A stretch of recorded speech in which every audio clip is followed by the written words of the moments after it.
Entonces vamos a empezar. ¿Cuál es el logro de aprendizaje del presente curso? Este curso tiene como finalidad promover el conocimiento, la aplicación de los principios, deberes y valores que rigen la conducta de los servidores públicos. El participante analizará el marco normativo y los mecanismos de prevención, de control y de sanción en las infracciones éticas, fortaleciendo su compromiso con la integridad, con la transparencia y con la responsabilidad en el ejercicio de la función pública. Ustedes deben haber escuchado el famoso término de integridad. Y es que en realidad el Estado en los últimos años se ha encargado de promoverlo. Cuando hablamos de integridad, es que de alguna forma yo voy a empezar a fortalecer diferentes capacidades en mi servidor público, ¿ok? Ejemplo, voy a de alguna manera capacitarlo en tema de ética, ¿sí? Voy a empezar a capacitarlo en el tema de la nueva ley de contrataciones, por ejemplo. Voy a empezar a capacitarlo en el tema del correcto cumplimiento o lo que es PAT y PAS. Si es que en algún momento pues alguno de los servidores incurre en algún tipo de falta. Y luego voy a tratar de integrar todo eso. ¿Qué quiere decir? Que al yo haberle brindado todas las herramientas a mi servidor público, voy a lograr complementar y que esta persona trabaje de manera correcta, siguiendo el lineamiento de cada uno de los temas que les he mencionado. Es decir, que tenga ética, que respete lo que corresponde a la ley de contrataciones, ¿no es cierto? Y que también no se ve involucrado en ningún tipo de proceso administrativo, disciplinario, sancionador. ¿Con qué intención? Con la intención de mejorar justamente el servicio que yo le vengo brindando. ¿Ok? Entonces, para poder nosotros lograr este punto es importante que el código de ética hace mención, sí, de los deberes, de los principios, de las prohibiciones que existen, ¿ok? Y la actuación. Pero para esto es importante que nosotros vamos a partir desde el punto de inicio, que justamente es cuán importante puede ser la ética dentro de la gestión pública. Y es que en los últimos años nosotros nos hemos visto involucrados en muchos temas de corrupción. No hablo del involucramiento de que yo he cometido un acto de corrupción, sino que si encendemos la televisión o ponemos en este caso algún video y está relacionado con política, tiene que ver el tema de la corrupción, ¿no? Y esto que ha generado que lamentablemente pues se vean a funcionarios públicos, a servidores, cometiendo actos completamente ilícitos, ¿ok? En las figuras que yo les estoy mostrando, si ustedes se dan cuenta, estamos escondiendo algo. No lo hacemos de manera transparente porque lógicamente está mal, ¿ok? Entonces, en realidad, el tema de la corrupción va a seguir o va a continuar si siempre hay una de las partes que está acostumbrado que va a ceder a la otra. Por un tema de interés, por un beneficio, por dinero, ¿ok? ¿Y esto qué hace o qué genera? Que lamentablemente la gestión se vuelva deficiente. Porque si yo contrato a una empresa que de por sí ya me está dando una dádiva que yo no me merezco para poder ser contratada y que yo actúe a favor de ella, no puedo esperar que realice un buen trabajo. Porque desde ahí ya estamos empezando mal. ¿Ok? Entonces, esto justamente ha hecho que a la actualidad tengamos obras paralizadas, tengamos en este caso obras que no cumplen con la función principal para las cuales han sido realizadas, funciones y gestiones tanto municipales como regionales completamente deficientes, la falta de normativa que nos ayude de alguna manera a regular ciertos actos de corrupción dentro de otros. Y es que la ética está muy relacionada a que nosotros tenemos a dos personajes, ¿no? Un diablito y un angelito. El que constantemente me va a decir, hazlo, no importa, nadie se va a dar cuenta, y el que me va a decir, no lo hagas, porque hay una ley que de alguna manera te está diciendo de que si lo haces y alguien se da cuenta, vamos a entrar en problemas. Nosotros, en realidad, tenemos dilemas éticos desde el momento en que nos levantamos, aunque ustedes no lo crean.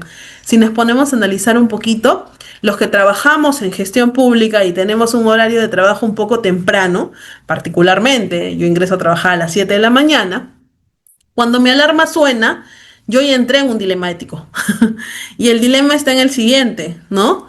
Lo primero es, apago mi alarma, me levanto, me baño y me voy a trabajar así me esté muriendo de sueño o sienta que tengo mucho cansancio. O la segunda opción, la que dice mi diablito, es sigue durmiendo y más rato llamas a tu jefe y le dices que te has enfermado o que te duele el estómago, ¿no? ¿Y qué voy a lograr con eso?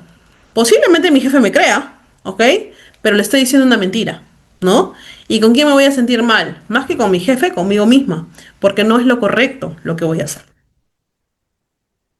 En realidad, en los últimos años también hemos visto cómo es que la población justamente hace el reclamo, ¿no? La corrupción nos roba nuestros derechos. No más corrupción en mi país, unidos contra la corrupción. Y lamentablemente, pues, una postura en la cual consideramos de que esta corrupción ha ido matando parte de nuestro país, enluta nuestro país. Si la gente ha decidido salir a hacer marchas, hacer en este caso huelgas o paros que en realidad están permitidos según nuestra Carta Magna, es porque yo considero que más allá del tema de la corrupción, esto ya ha llegado a un punto en el cual mis derechos también están siendo afectados. Entonces, aquí ya estamos mal, ¿verdad? Bueno, estas son algunas de las palabras bastante populares que se utilizan en cualquiera de los ámbitos, no solamente en el ámbito delictivo, sino también inclusive son términos que escuchamos a diario. La palabra coima, la palabra su cariño, el 10%, la plata viene sola, un incentivo, ayúdame, que yo también necesito, etcétera, son algunas de las frases que nosotros hemos escuchado decir por parte de nuestras autoridades. Y cuando hablo de autoridades, no hablo solamente de los congresistas o de los presidentes, sino también inclusive a los miembros de las Fuerzas Armadas, ¿no? Entonces imagínense cómo es que nosotros nos podemos estar relacionando en un círculo o un ambiente donde estas palabras simplemente se dicen sin sentir ningún tipo de vergüenza, ¿ok? Quisiera iniciar la clase del día de hoy con la siguiente frase. La experiencia de la vida es, desde un cierto punto de vista, fascinante, definitivamente. Resulta ser una experiencia compleja que nos ofrece a los seres humanos momentos de inmensa alegría y placer, pero a la vez nos expone a circunstancias difíciles de dolor y de tristeza. Amor-odio, riqueza-pobreza, superación-estancamiento, satisfacción o insatisfacción son algunos de los extremos en los que la vida nos suele, en este caso, colocar. Y básicamente somos nosotros los que vamos a poder tomar la decisión. Hace muchos años, cuando yo ingresé en este bonito mundo de la gestión pública, tuve la suerte de tener a mi lado a un ingeniero que tenía muchos años ya trabajando en esto. Y recuerdo que en una de las conversaciones con él me mencionaba y me decía, Natalia, la corrupción en realidad es como una droga, ¿no? En la cual el que decide entrar es bajo su responsabilidad porque algunas personas se acostumbran a la plata fácil. Y puede hacer que para ti hoy, me dijo así, 100 soles sea mucho, me decía así. Y alguien venga y no te ofrezca 100, sino te ofrezca 200. Pero ten por seguro que de acá a un mes, a un año o a dos, ya no vas a querer recibir solo 100 soles, sino vas a querer subir más y más y más. Y esa bola se vuelve tan grande que en algún momento ya no solamente es una bola de nieve, sino una avalancha.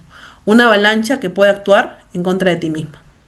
La reflexión que se busca en este caso es que nosotros tenemos normas y tenemos que acostumbrarlas a cumplirlas porque el no cumplirlas no solamente nos afecta a nosotros, sino también puede afectar a las personas que se encuentran a nuestro alrededor. Y si somos servidores públicos, lógicamente va a afectar a las personas que en este caso están involucradas, que son los ciudadanos. Como parte de la introducción al Código de Ética de la Función Pública, vamos a mencionar lo siguiente. La función pública o el Código de Ética de la Función Pública se caracteriza por dos puntos. En primer lugar, este señala cuáles son los fines de la función pública y en segundo lugar, qué es un empleado público. Los fines de la función pública son el servicio a la nación, de conformidad con lo dispuesto en nuestra Carta Magna, en nuestra Constitución Política del Perú, y la obtención de mayores niveles de eficiencia en el aparato estatal, de manera que se logre una mejor atención a la ciudadanía, priorizando y optimizando el uso de los recursos públicos. Y es que en realidad nosotros en los últimos años hablamos mucho de eficiencia y eficacia. ¿En qué consisten estos términos? En que tú puedas realizar un buen trabajo, haciendo un buen uso de los recursos del Estado, ¿ok? Sobre todo, pues, logrando tu objetivo, pero no abusando de los mismos, ¿ok? Y cuando hablamos de empleado público, vamos a considerar a cualquier funcionario o servidor de las entidades públicas, ¿ok? En cualquiera de los niveles jerárquicos que éste sea nombrado, contratado, designado, de confianza, repuesto judicial, nombrado o electo, que desempeñe actividades o funciones en nombre del servicio del Estado, no importando el régimen jurídico de la entidad en que se preste servicios, ni el régimen laboral o la contratación a la que esté sujeto. Solamente basta que en este caso él sea un trabajador para el Estado. Es decir, que el Estado sea, pues, en este caso, el que se encargue de pagar su sueldo. ¿Ok? Para todos esos que para todas estas personas que nos encontramos en este círculo, sí, pues, corresponde que vamos a tener que cumplir con el Código de Ética de la Función Pública. Básicamente, este código se divide en 3 puntos que vamos a revisar el día de hoy. Principios, ¿ok? El primer pilar, donde ya los vamos a mencionar y vamos a señalar por qué son importantes, y en realidad justamente se llaman principios porque van a ser los que le van a dar inicio a esta función pública. Los deberes que a cada uno de los servidores les corresponde cumplir, ¿ok? Y que de alguna manera, si los cumple, van a permitir que el servicio que se brinde sea un servicio completamente de calidad. Recordemos algo bastante importante. Nosotros, que somos parte de este servicio público, venimos aquí con una intención. Es clara: servir. ¿Cómo yo voy a poder, en este caso, servir al ciudadano? A través de mis conocimientos, tratando de resolver algunas necesidades que se presenten en cualquiera de las áreas que yo labore. Particularmente, yo soy abogada, ¿ok? Trabajo en el área de proyectos de inversión y ustedes me dirán, ¿qué hace un abogado ahí? ¿No? Generalmente aquí tenemos a ingenieros, tenemos arquitectos o personal técnico. Pues no, es necesario también que la parte legal esté brindando un soporte en todo momento para el correcto cumplimiento de las normas. Entonces, de por sí, yo ya formo parte de este aparato también importante. Y bueno, tenemos las prohibiciones éticas, ¿no? Que lógicamente se relacionan a que no lo debes hacer, no lo puedes hacer. Y si lo hago, ¿qué sucede? Pues voy a estar sujeto, en este caso, a algún tipo de sanción por parte del Estado, ¿no? Porque si el Estado es quien me brinda la oportunidad de que yo pueda trabajar, es ese mismo Estado el que en algún caso me va a tener que sancionar porque no estoy cumpliendo correctamente con mis funciones. ¿Sí? Listo, vamos a seguir. Ahora, punto importante, porque es necesaria e importante la ética pública. Primer punto, porque incentiva la correcta actuación en el servicio público. Me va a enseñar a mí qué está bien y qué está mal, ¿ok? A mí me encantaría que el Estado empiece a promover, por ejemplo, ¿no? En la parte de publicidad estatal, ¿por qué no empezar a emitir comerciales donde nosotros podamos observar un correcto comportamiento por parte de un funcionario o de un servidor público? Y tomarlo como un ejemplo, como referencia. ¿Saben por qué? La mente de nosotros capta tanto que a veces cuando nosotros vemos algo de manera constante lo empezamos a, a poder, a poder hacer lo mismo. ¿Ok? Entonces yo empiezo a ver las acciones correctas y en mi mente va grabando y empiezo a replicar este tipo de actividades. Pero por el contrario, ¿no? Desde que prendemos la televisión vemos que han extorsionado, que han robado, que han atentado en contra de la vida de alguien. ¿Y eso qué nos hace? Nos deprime, ¿no? Nos enoja, nos hace sentir impotentes ante todos estos hechos que están ocurriendo de violencia en nuestro país, lo cual no es para nada positivo. ¿Ok? Permite brindar servicios públicos eficientes y justos. Nosotros tenemos recursos, claro que sí, el Estado tiene recursos, las municipalidades provinciales tienen recursos, los gobiernos regionales tienen recursos, las direcciones, los ministerios tienen recursos. Si estos recursos se usan de manera correcta, definitivamente el resultado va a ser el óptimo. Pero si estos recursos se empiezan lamentablemente a desvirtuar y a irse por otros lados, ¿qué ocurre? Pues tenemos un país con problemas, ¿no? Hace muchos años cuando se hablaba de los proyectos de inversión, se consideraban que era más eficiente contratar o en este caso ejecutar una obra por contrata más que por directa. Sin embargo, hoy en día vemos que los más altos índices de corrupción están justamente en este tipo de obras. Imagínense a lo que hemos llegado, ¿no? Proporciona más beneficios y oportunidades a los ciudadanos, definitivamente, y un mejor aprovechamiento de recursos en todo sentido. genera percepción positiva del trabajo del funcionario o del servidor público, ¿ok? En este caso, pues, la población o la ciudadanía va a decir, oye, sí, mira, ¿no? Este, están actuando de buena forma, están siendo transparentes, me van a generar confianza, ¿no? Yo confío en ellos, yo creo en ellos. Favorece la legitimidad y el Estado democrático de derecho e impulsa el desarrollo del país. De todas formas, nosotros tenemos que ponernos a pensar que como Estado tenemos un objetivo en común.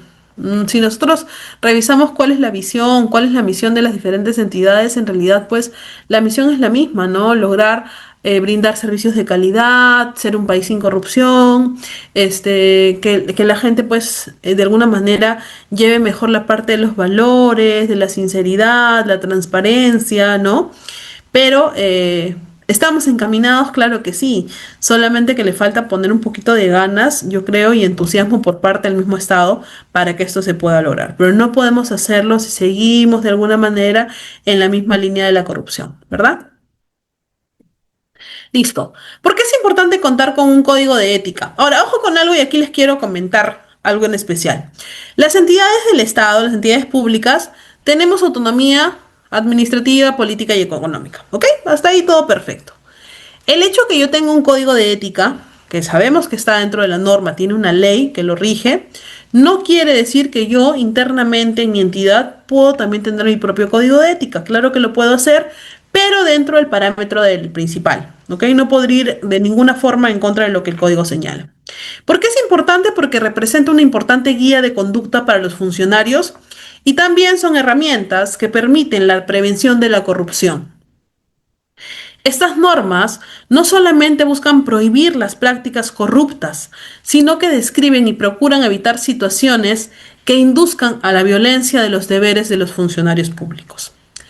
Miren, para mí, dentro de las entidades públicas, yo no sé si aquí estamos 230 personas creo en la sala, tal vez un poquito más.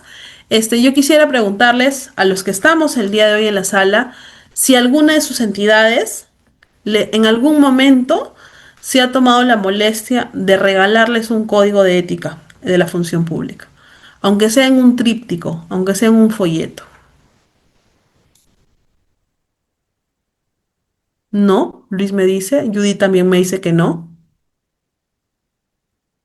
Profesional, que está sin nombre, me dice que no. Patricia, Max, Fabio, HP, me dicen que no. Uy, Fabio dice que sí, qué bueno. Mario también me dice que sí, qué bueno.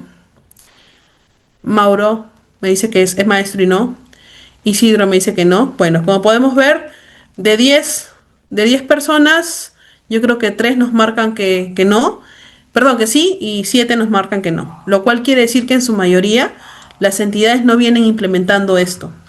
¿Cuánto nos costaría en realidad imprimir un folleto o un volante donde demos a conocer cuál es el código de ética de la función pública?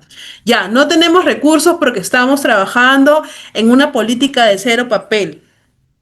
¿Cuántas entidades del Estado toman su página web o su red social y publican respecto al tema del código de ética? Casi ninguna. ¿Cuántas entidades trata de elaborar TikToks donde en este caso promuevan a cuáles son los principios y los deberes de las prohibiciones dentro del código de ética? Como dice su compañero que no ha cambiado su nombre porque está como Lenovo, ninguna.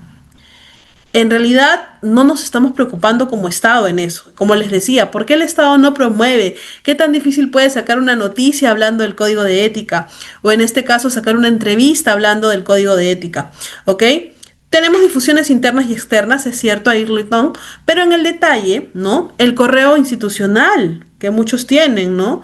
¿Por qué no nos envían este tipo de información que es tan valiosa? Miren, no les estoy pidiendo que mándame todo el código. Mándame esta imagen que yo la encontré en internet, que justamente dice cuáles son los principios, los deberes y las prohibiciones. Ninguno. ¿Ok? Pero por otro lado, yo les comento la otra experiencia. Hace rato lo comentaron.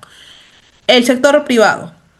En la gran mayoría de empresas, tal vez me estoy equivocando, pero bueno, he tenido la suerte de a las empresas que he pertenecido en el sector privado, cuando tú ingresas, ellos te dan su reglamento.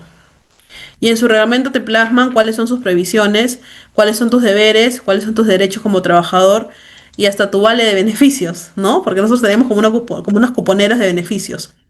Entonces, ya desde el primer momento, la entidad te está diciendo, oye, ¿sabes qué? Estos son tus deberes, estos son tus derechos y estas son tus previsiones.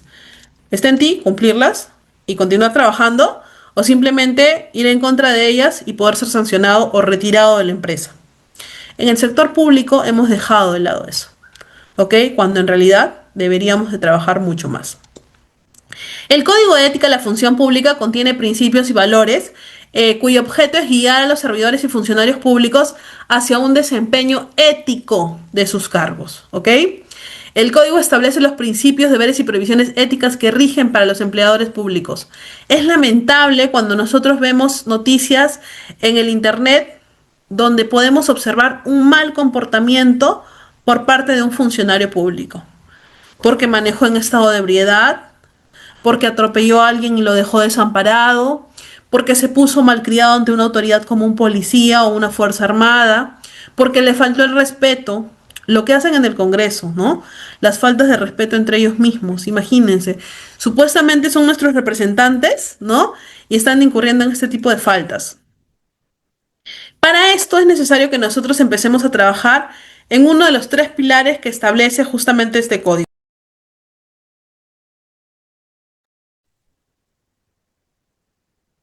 que corresponde a los principios. Principios fundamentales del código de ética que los vamos a ir desarrollando y vamos a ir dando ejemplos para entender un poquito mejor. ¿Sí? En primer lugar, la ética en la función pública depende entonces directamente de un conjunto de principios que concretan los valores democráticos fundamentales asumidos por nuestra sociedad y que hacen posible las prácticas que apuntan al bien común. Por esta razón es importante conocer cuáles de estos principios son y cómo los entendemos. Esto se lo he sacado de la guía de capacitación de la Defensoría del Pueblo. En realidad, en resumen, nosotros tenemos principios como son el respeto, la probidad, la eficiencia, la lealtad y obediencia, la veracidad, la idoneidad, la justicia y equidad y la lealtad al Estado de Derecho. Vamos a explicar cada uno de ellos y voy dando ejemplos para que de alguna manera se pueda entender un poco mejor. ¿Ok? Lo que dice Mauro es bastante cierto. Solamente establecemos en este caso normas o noticias para poder sancionar, pero no trabajamos en la educación, ¿no? Nosotros no ejercemos mucho el derecho preventivo, que en realidad es un tipo de derecho que se viene trabajando en otros países donde definitivamente han avanzado bastante, no solamente en el tema de la corrupción, sino en el tema del crecimiento económico, etcétera, porque ellos justamente tienen esta política de trabajar mucho más la parte preventiva. Yo no voy a esperar a que tú ya lo hayas cometido para poder sancionarte, sino que yo te voy a hablar desde antes para que tú sepas qué es lo que te va a ocurrir si no cumples con lo que la norma señala.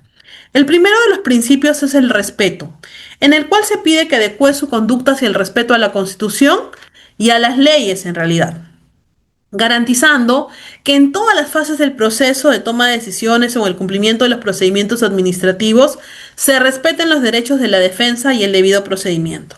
Aquí vamos a hablar de dos sentidos. Cuando nosotros somos parte de la función pública, en este caso somos servidores públicos, somos representantes de la entidad y al otro lado tenemos al administrado, que es el ciudadano de a pie que viene a nosotros o que acude. Como nosotros sabemos, dentro de nuestro país se enmarcan algunas de las prioridades, ¿no? Por ejemplo, personas con discapacidad, personas que están en estado de embarazo, niños, adultos mayores, etcétera. ¿Por qué? Por la vulnerabilidad que tienen estas personas frente a otros. Lógicamente, yo tengo que empezar a tratarlos con el respeto debido. Inclusive nosotros tenemos leyes de trato preferente, ¿ok? Con estas personas, porque de alguna manera el Estado está justamente para poderlos ayudar y brindar, ¿no? Todo lo que necesitan. Y también el debido procedimiento. ¿Qué es el debido procedimiento y por qué es tan importante?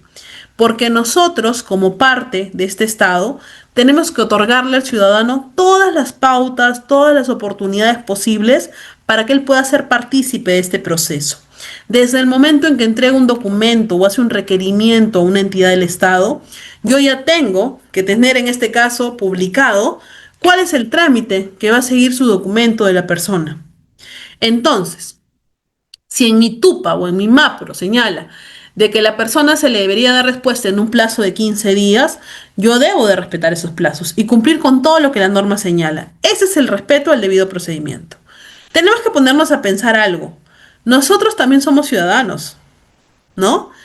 Todos ustedes viven en algún distrito del Perú y tienen una municipalidad distrital o una municipalidad provincial a la cual recurren en algún momento, ya sea para pagar su impuesto predial, sus arbitrios, limpieza, parques públicos, algún derecho, su partida de nacimiento, cualquier tipo de trámite. Entonces, ¿qué les gusta a ustedes? Que cuando vayan te brinden la atención debida, ¿no es cierto? Ahora pues nos ponemos en el lugar de la otra persona, ¿ok? Yo también considero que se me debe de guardar respeto y cumplir con lo que la norma establece y señala. De ninguna manera podemos actuar como en la parte de acá de este ejemplo donde podemos ver que una persona se está expresando con malas palabras, ¿no? Imagínense, el tema de herir, de ofender a alguien, pues definitivamente es bastante fuerte, ¿no? Segundo, tenemos el segundo principio, que es el principio de la probidad. Actuar con rectitud, con honradez y honestidad, procurando satisfacer el interés general y desechando todo provecho o ventaja personal obtenido por sí o por interpósita persona. Lamentablemente, la falta del principio de probidad ha visto o ha hecho que muchos funcionarios o servidores públicos se vean investigados por tema de peculado, por tema de, en este caso, haber beneficiado, por direccionamiento, ¿ok? Porque nosotros no estamos para servirnos del Estado, por el contrario, ¿no es cierto? Algunas personas dicen, ay, pero ¿qué? Si no es tu plata, es la plata del Estado.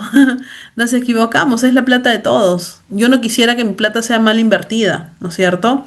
Entonces, nos hemos mal acostumbrado a que inclusive, pues, a veces tenemos hasta un trato preferente o aprovechamos o sacamos una ventaja de algo, ¿no? Porque nos creemos más vivos, porque queremos ser más que el otro, y cuando nos vamos dando cuenta, ¿qué ocurre?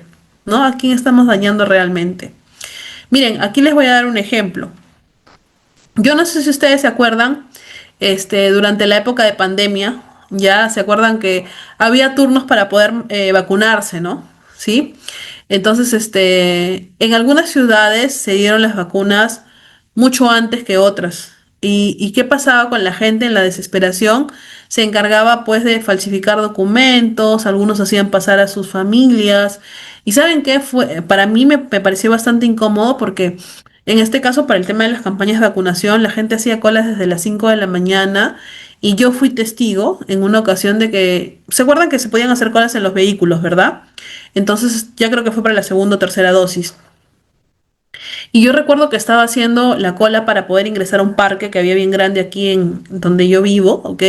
Tenemos que hacer la cola en los vehículos y tú ibas ingresando, vacunaban a todos los del vehículo y continuaban, ¿no?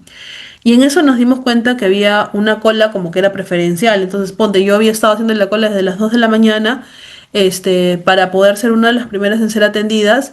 Y habían vehículos que llegaban pues a eso de las 10 de la mañana, ingresaban directo y todo el mundo decía, ay, no, sí, seguro que son graves o qué sé yo. Y cuando se empezaron a dar cuenta que eran familiares de los doctores o de los médicos que estaban poniendo las vacunas.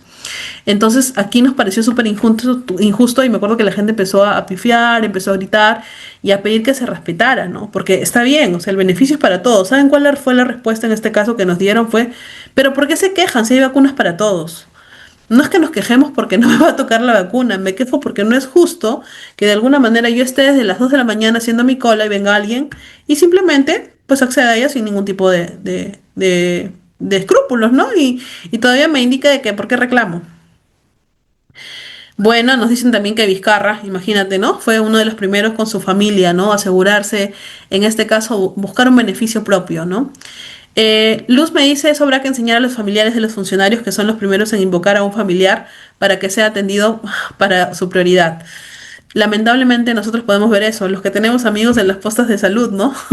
Si no tienes un amigo no te atienden, imagínense a lo que hemos llegado. La eficiencia, brindar calidad en cada una de las funciones a su cargo, procurando no obtener la capacitación sólida y permanente.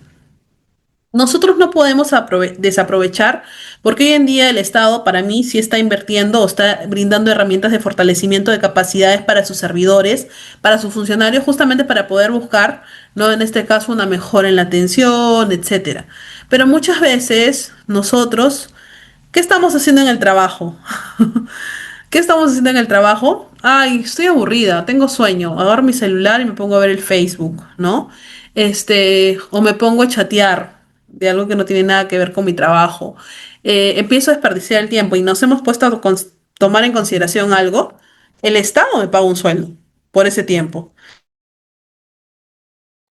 El Estado no me paga para que yo juegue Candy Crush, para que yo juegue Roblox, no, Pokémon. El Estado me paga para que yo cumpla una función dentro de mi espacio laboral. Entonces yo estoy haciendo un mal uso de los recursos del Estado. Claro que sí. No, estás mal. Agarrar mi celular un ratito para poder ver los estados del Facebook no tiene nada de malo, ¿no? Háganlo en tu tiempo libre, en tu horario de refrigerio, antes del ingreso de tu oficina o a la salida, pero no durante la jornada laboral. Yo a veces, la verdad, por curiosidad, yo creo que todo el mundo lo hace, entro a ver los estados del WhatsApp y veo que hay un montón de compañeros de trabajo que han compartido canciones, videos, fotos con sus hijos. Y yo digo, ¿qué pasó aquí? O sea, esto es en un horario laboral, ¿no? Yo al menos si publico, de verdad que es antes de las 7 de la mañana, durante mi horario de refrigerio que es de 12 a 2 o después de las 5 de la tarde, ¿ok? Que son los horarios que yo manejo de libre dentro de mi trabajo. Pero no pues en un horario laboral. No hay forma de hacer eso, ¿verdad? A ver, tengo unos comentarios. Víctor me dice, bueno, Fabio nos dice, ¿no? En este caso, un país que no respete el orden de llegada, no respeta al ciudadano. Exacto, el tema de no respetar las colas. A quien no le molesta, ¿no? Yo también reclamo siempre que estoy en una cola. Víctor me dice, soy trabajador de salud enfermero. A partir de la pandemia se comenzó a implementar muchos aparatos clínicos en Iquitos. Sí, en realidad se han empezado a poder mejorar todo lo que es el sector salud porque nos hemos dado cuenta de la situación, ¿no? que estábamos al menos en ese espacio. Juana me dice, lastimosamente, en temas de servicios, oportunidades laborales, la gente que trabaja se aprovecha para beneficiarse, dando forma a aspectos inescrupulosos, definitivamente. El principio de la idoneidad entendida como la aptitud técnica, legal y moral, es condición esencial para el acceso y ejercicio de la función pública, se debe propender a una formación sólida acorde a la realidad, capacitándose permanentemente para el debido cumplimiento de sus funciones. Miren, hay un tema. Nadie nació ya aprendiendo. Nadie nació sabiendo leer, ¿ok? Nació sabiendo multiplicar, sabiendo sumar. Es más, a nosotros, y no me van a dejar mentir, muchas veces en la universidad no nos preparan para el sector público. Nosotros dónde aprendemos, en la cancha, ¿no? Pero es bueno que una vez que tú ya sepas el manejo, empieces a capacitarte en lo que la norma establece, ¿ok? Si por ejemplo alguno de ustedes está trabajando en el área de logística, yo les aseguro que ya buscaron alguna capacitación respecto a la nueva ley. Si alguno de ustedes trabaja en el área de proyectos de inversión, yo les aseguro que ya se han capacitado en el tema del invierte. Si alguno de ustedes está en el sector salud, como por ejemplo lo he visto hace rato, yo les aseguro que ya han seguido algún tema sobre el tema de la importancia de los primeros auxilios, o de medidas de seguridad. Si están en el tema de seguridad, sobre el tema de la importancia de los CPPs. ¿Por qué? Porque para eso estamos. Vamos a ir mejorando, vamos a ir capacitando, vamos a ir fortaleciendo nuestras capacidades en todo momento. Claro que sí. La tecnología, las teorías van cambiando conforme el tiempo. Miren, hace unos 10 años, ¿quién iba a pensar que nosotros íbamos a hablar de temas de ciberseguridad? ¿No? Es más, no nos vayamos tan lejos. Y creo que el coordinador académico es testigo. Hace 3 o 4 años, ¿quién se interesaba por manejar temas como son trámite de documentario o archivística, ¿no? Nadie. Hoy en día todo el mundo quiere capacitarse porque buscamos justamente también crecer, ¿ok? Katy me dice, claro que sí, Katy, todas las personas que se han matriculado en el curso, ¿ok? Tienen el acceso total a la grabación de la clase y a todo el material que yo estoy compartiendo con ustedes, además de su certificado. Juan me dice, para acceder a un puesto de trabajo en el sector público lo dirigen coyunturalmente. Miren, en realidad yo no podría decir que en todos los sentidos. Es cierto, sí, en algunos procesos están ya dirigidos y se ha logrado verificar, eso tampoco voy a decir que eso no existe, pero yo considero que también parte de que eso sea público lo vuelve un poco más transparente. La veracidad que se expresa con autenticidad en las relaciones funcionales de quienes integran la institución y la ciudadanía y contribuye al esclarecimiento de los hechos. Miren, en realidad hay un punto bastante importante. El tema de la veracidad incluye que tú debes de creer lo que las otras personas te digan, pero ahí hay un detalle bastante también interesante, las declaraciones juradas, ¿no? Cuando, por ejemplo, a nosotros nos presentan declaraciones juradas, que hoy en día en cada trabajo son como 10, creo, al menos en la entidad en la cual yo formo parte nos deben firmar como 10 declaraciones, ¿no?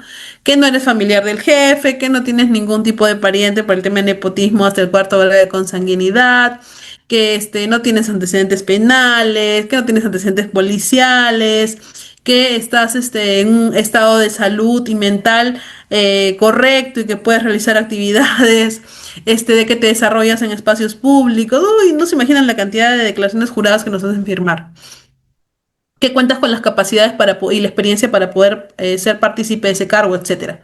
Entonces, se entiende que si el servidor está firmando esas declaraciones juradas es porque son verdaderas. Yo le creo hasta ahí, ¿no? Que luego esto se suponga un tema de un esclarecimiento, una acción de control, puede determinarse una sanción, claro que sí, ¿no? Porque incluso a veces hasta se falsifican documentos. Y esto es una falta grave para la entidad.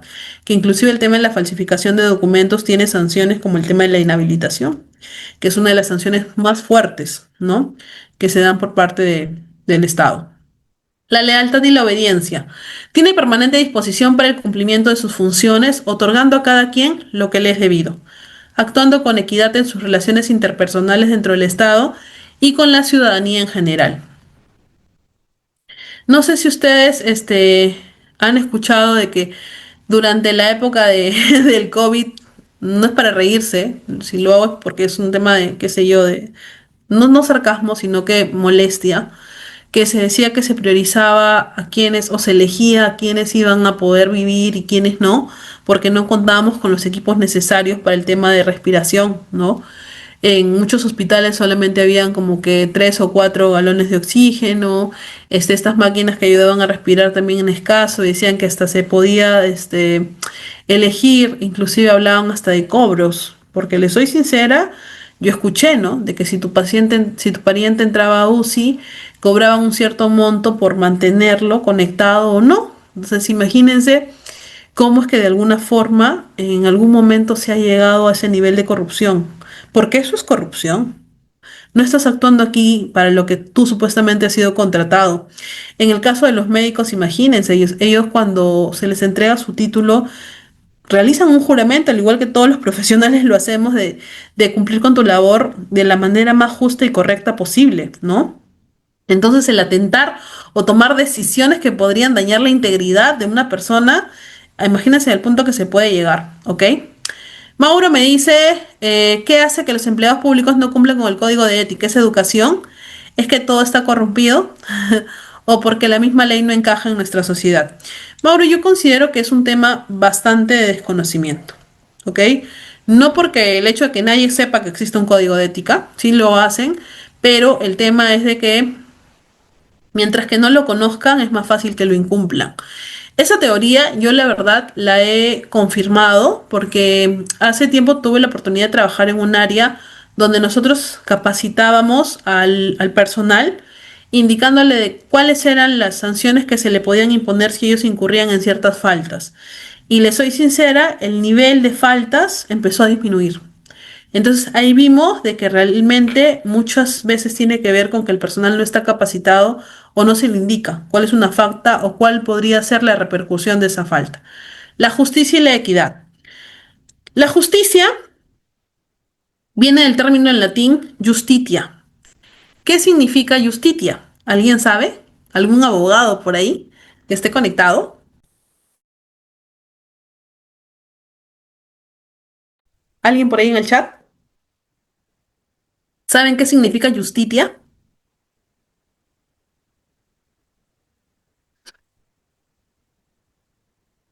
Justicia, exacto, ok, pero ¿qué significa justicia? O el término justitia. Exacto, Sofía. Dar a cada uno lo que le pertenece o dar a cada uno lo que le corresponde. En todo el sentido de esta frase, porque no es una palabra. Si tú te portas mal, ¿qué te toca? Que te castiguen. Y si tú te portas bien, ¿qué te toca? Que te reconozcan o que te feliciten. En eso consiste justamente el término, la justicia. Dar a cada uno lo que le pertenece. Actuar de manera correcta. Si yo sé que en este caso, dentro de mis funciones, está la de atender, por ejemplo, por orden de llegada, porque la gente estaba haciendo su cola desde las 6 de la mañana, ¿cómo voy a permitir que mi prima, que viene tarde encima, ok, porque está maquillada y porque no tenía tiempo, simplemente pase, ok, y se atienda primero que todos?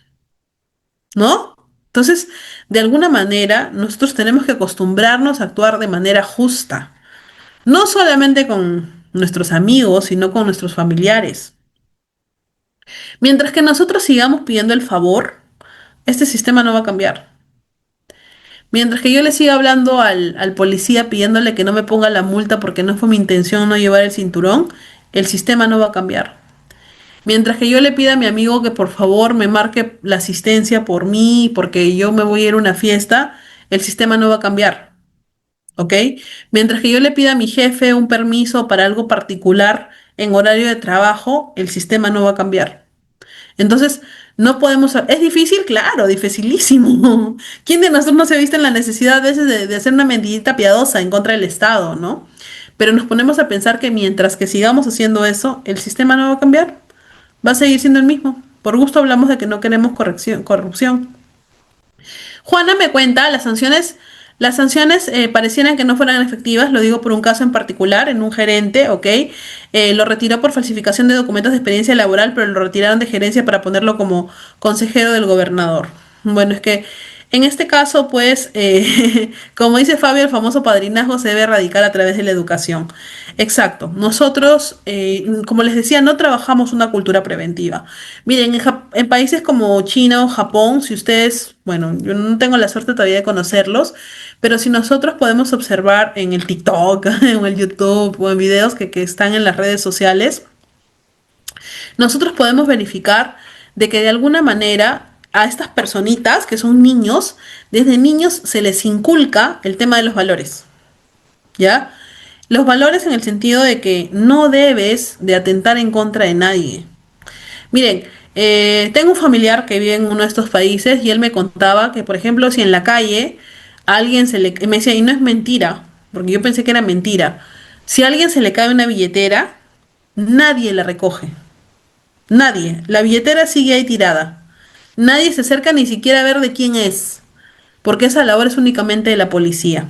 Porque si tú te acercas y recoges esa billetera, como tienen cámaras en todos lados, tú tendrías que ir a la policía y reportar que has encontrado eso perdido, ¿ok? Y lógicamente la policía empezará a investigar si al final era el dueño, si tenía dinero, si tenía papeles, qué es lo que ocurrió, por qué tú tienes la billetera, etcétera.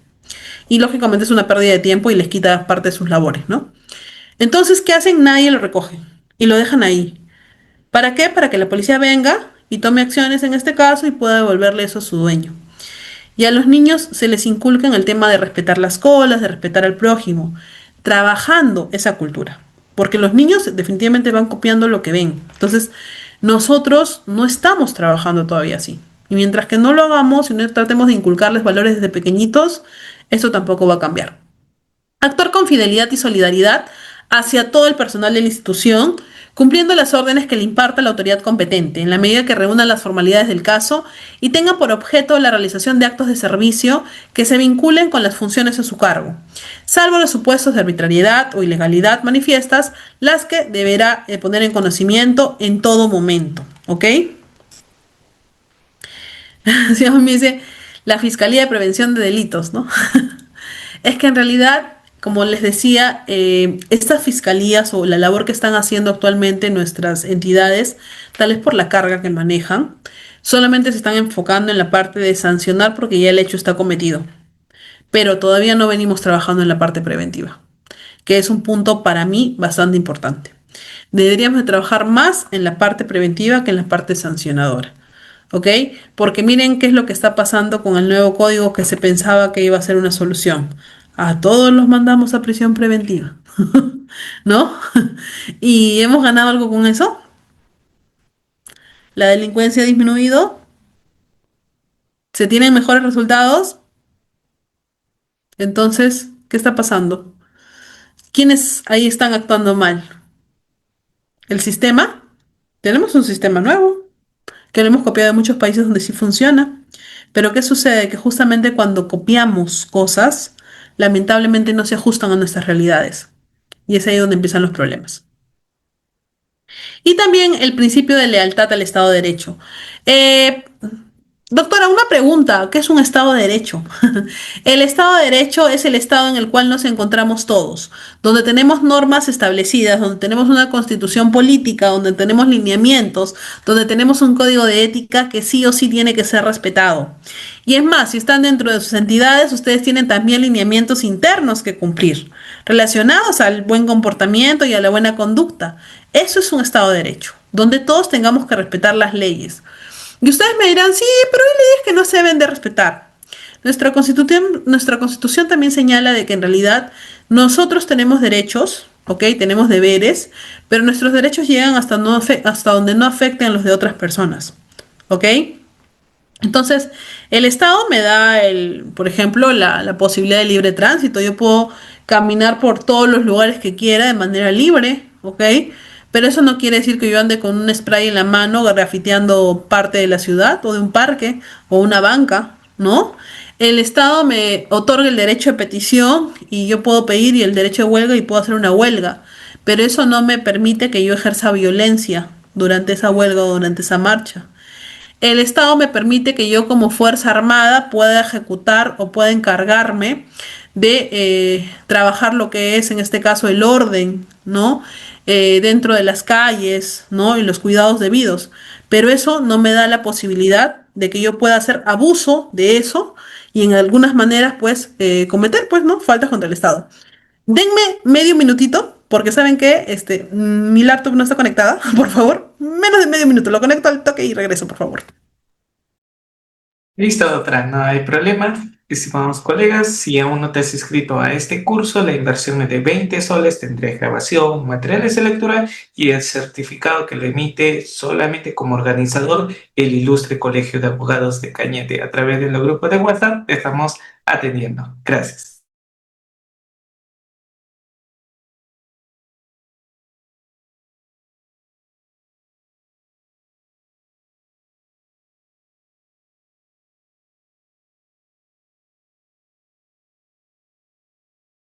Y listo, ya volví.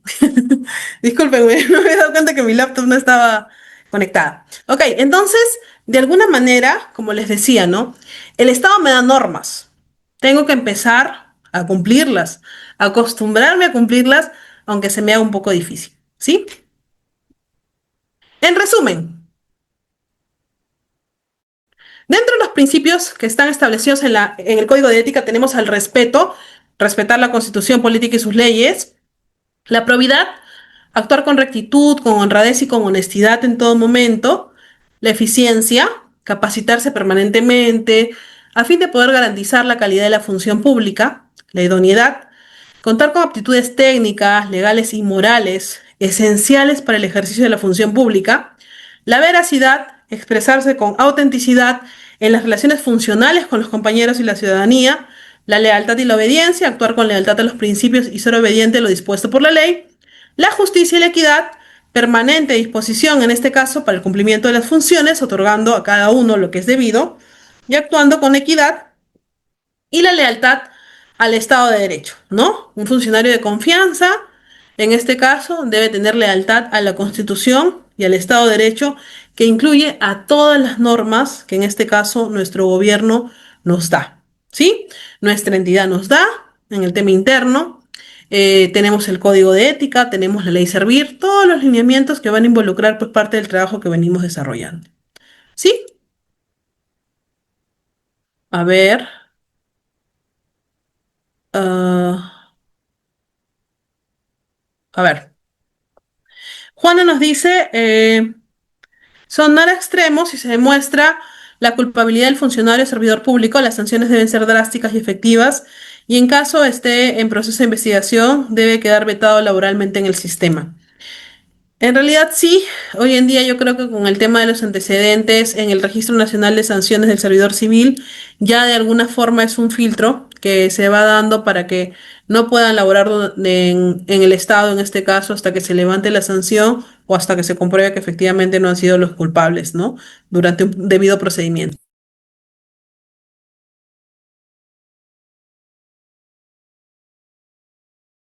Vamos a pasar a los deberes éticos, ¿ok?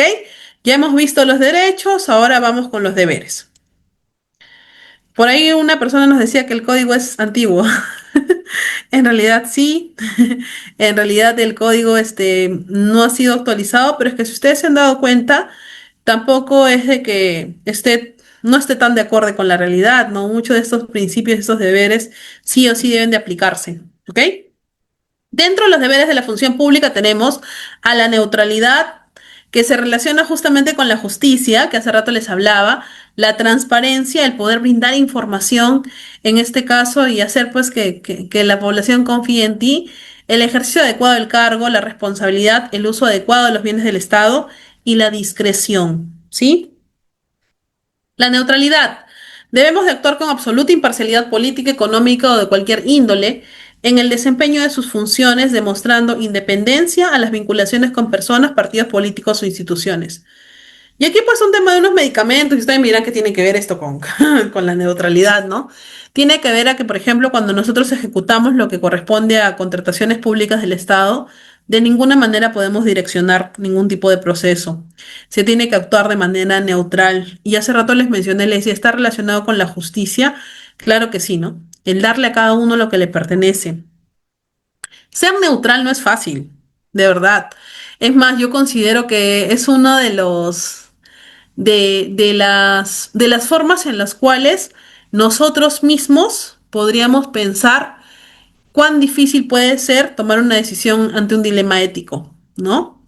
¿Qué pasa con ustedes cuando tienen que elegir entre la familia y la dignidad, la familia y el honor, la familia y la salud, ¿no? Que son temas que como que bastante emocionales para una persona, ¿no? Entonces, el tomar una decisión definitivamente no va a ser la más justa, va a ser la más justa, pero para mí tal vez no la menos hiriente. Ejemplo, ¿qué pasaría si tuviesen un familiar que esté involucrado en algún tipo de delito, ¿ok? Ahí sí le van a dar el tema del beneficio del perdón, o que salga libre, o que no se le dé la prisión preventiva. Y cuando se trate de otro tipo de persona, pues lamentablemente pues ya lo juzguemos y digamos que no, ¿no? Esta persona sí tiene que ser sancionada porque definitivamente es una mala persona. ¿Está relacionado, Ana Rosela, con el conflicto de intereses? Claro que sí, pero ahorita lo vamos a ver mucho más adelante. Pero en realidad la neutralidad es bastante importante, ¿ok? HP me dicen arca abierta hasta el justo peca. Sí, pues no a veces. La transparencia. Deben ejecutar los actos de servicio de manera transparente y implica que dichos actos tienen en principio carácter público y son accesibles al conocimiento de toda persona natural o jurídica. Servidor público y servidora pública deben brindar y facilitar información fidedigna, completa y oportuna. Miren, para mí, toda la información que le pertenece al Estado es pública, ¿ya? Y aquí siempre pongo un ejemplo. Hace muchos años yo estaba en un tema de que era encargada de responsable de transparencia, ¿ya? Y justamente empecé a leer un poquito de información y encontré un caso bastante interesante, era un habeas data, en el cual una persona X, vamos a hacer de cuenta, vamos a jugar un poquito con los que están aquí participando. Juana Crisóstomo, ¿ok? En este caso es una ciudadana que decide pedir el currículum vitae de mi persona, de Natalia Bamonde, ¿ok? Vamos a hacer de cuenta que yo trabajo en la Municipalidad Provincial de Arequipa, ¿sí? Y en este caso, yo ejerzo un cargo, voy a ser la gerente de desarrollo social de la Municipalidad Provincial de Arequipa. Y Juana Crisóstomo quiere saber si realmente yo, Natalia Bamonde, cuento con la experiencia, cuento con los conocimientos, con las capacidades para poder ejercer dicho cargo. Y pide por transparencia una copia de mi currículum vitae, ¿sí? Resulta que cuando esto ocurre, y lógicamente yo me he enterado de esto, yo le digo al responsable de transparencia, oye, ¿sabes qué? No entregues mi CV porque estás violentando mi intimidad. Estás yendo en contra de mi intimidad porque dentro de mi CV está mi correo particular, está mi número de teléfono particular, está mi DNI, incluso está hasta mi firma porque yo he firmado cada una de las hojas de mi currículum vitae y yo considero que eso daña mi intimidad porque yo no sé para qué Juana lo va a pedir y pues no lo entregues. Resulta que en este habeas data, efectivamente, la entidad se había negado en brindarle la información a esta persona. Y esta persona argumentaba y decía, pero hay un detalle, ¿no? La ley de transparencia dice claramente de que tu pedido tiene que ser de manera clara y concreto sobre alguna información que le pertenezca a la entidad. Desde el momento en que yo decidí ser parte y ser funcionaria de esta entidad, mi CV se fue a un legajo de personal, ¿ok? Que lógicamente lo vuelve, pues, que sea un documento de alguna forma que le pertenezca a la entidad, porque en base a eso me hicieron mi contrato. Ahora yo les pregunto, ¿y qué pasaría si esta persona no hubiera pedido el CV, sino que hubiera pedido el contrato de mi persona del mes de enero del año 2025? ¿Acaso en mi contrato también no obra mi número de DNI, mi dirección? Bueno, mi teléfono no, mi firma. Claro que sí. Y también es información pública.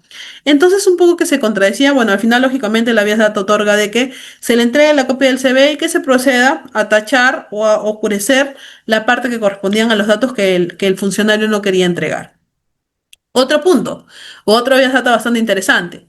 Vamos a hacer de cuenta que ya no es Juana Crisostomo, sino que en este caso su compañero, su compañera Sofía Vargas decide pedir una boleta, mi última boleta de pago, ¿ok? Mi boleta de pago del mes de octubre, ¿sí? Y yo digo, oye, no, ¿cómo le vas a entregar esa información? ¿Cómo se va a enterar cuánto es lo que yo gano? ¿Por qué? ¿Por qué? No le tiene por qué interesar, es únicamente me interesa a mí y a mi familia, ¿no? Y a mi esposo, por último, pero no a una tercera persona. Ahora, gran error, porque en realidad yo al formar parte del Estado, esa información puede ser completamente pública. ¿Ok? Es más, tú entras al MEF, consulta amigable, empiezas a preguntar y te salen todos los sueldos. O sea, no hay nada que vulnere tu intimidad o denunciamos al MEF también por publicar esta información.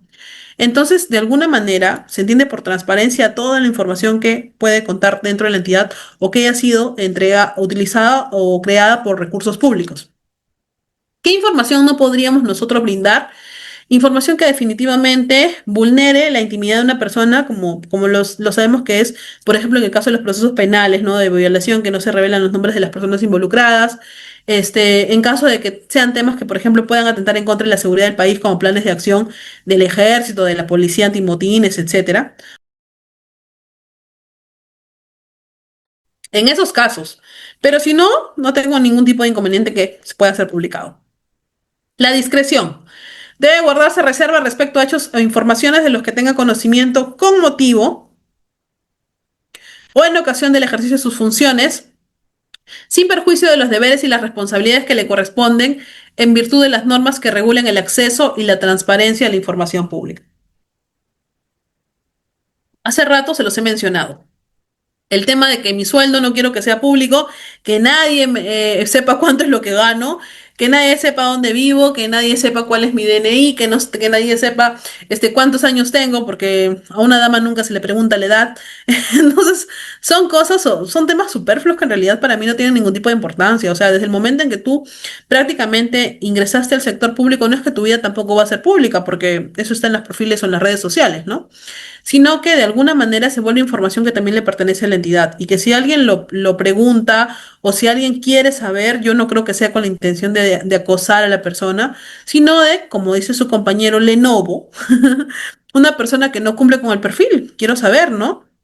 O poder acceder a esta información para poder saber si incurre en falta o no, porque recordemos que en la última modificación de nuestro Código Penal se ha vuelto un delito, pues, de que antes era solamente la persona que designaba a alguien, ¿no? Y que no cumplía con el cargo. Hoy en día es la persona que designa y la que acepta también el cargo, incurre en un delito si efectivamente no cumple con lo mínimo del perfil señalado. Entonces, yo quisiera saber, ¿no? Daniel me dice, en el caso de los periodistas que acceden a todas las informaciones de las entidades, porque tienen derecho y porque tienen acceso, ¿ok? Para mí, es más, si tú no quieres que te hagan tantos temas de transparencia, tantas solicitudes, empiezan a publicar en sus páginas y van a ver cómo eso automáticamente baja, ¿sí? Seguimos el ejercicio adecuado del cargo, deberes, ¿no? Con motivo y en ocasión del ejercicio de sus funciones, quien labora en el sector público no debe adoptar represalias en ningún tipo o ejercer coacción contra sus colegas o contra otras personas. Y aquí justamente puse un ejemplo que dice, te puedo atender en mi clínica. Yo no sé si ustedes han pasado por esto en el sector del Estado, cuando van a un médico y resulta que el médico tiene su clínica privada. ¿Y qué te dicen, no? Te dicen, le estoy contando porque es una triste historia, ¿no?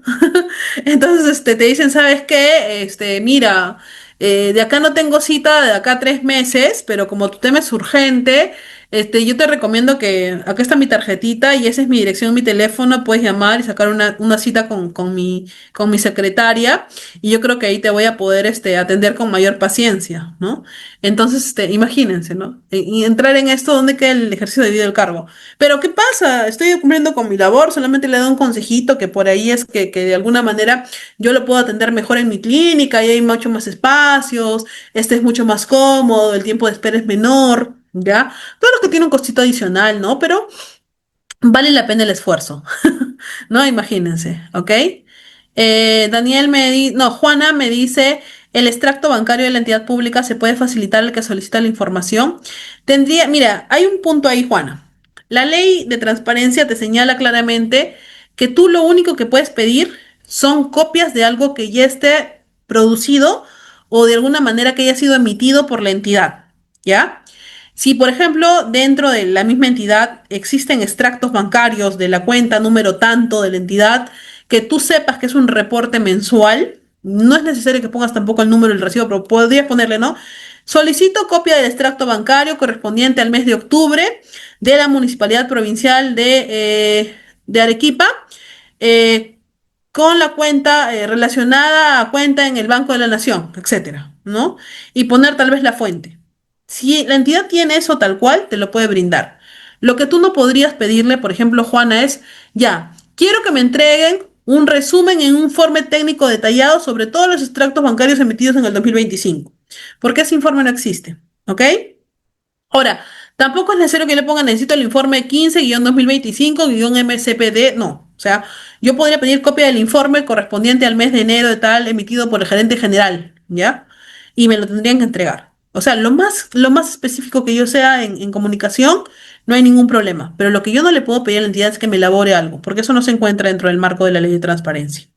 ¿Sí? Ok, Carlos, vamos a hablar en un momento sobre el conflicto de intereses, ok, pero no sobre el ISO exactamente, no es uno de los temas que estamos. Igual al finalizar, si gustas, ahí en tus preguntas activamos el audio y conversamos un poquito más, ¿sí?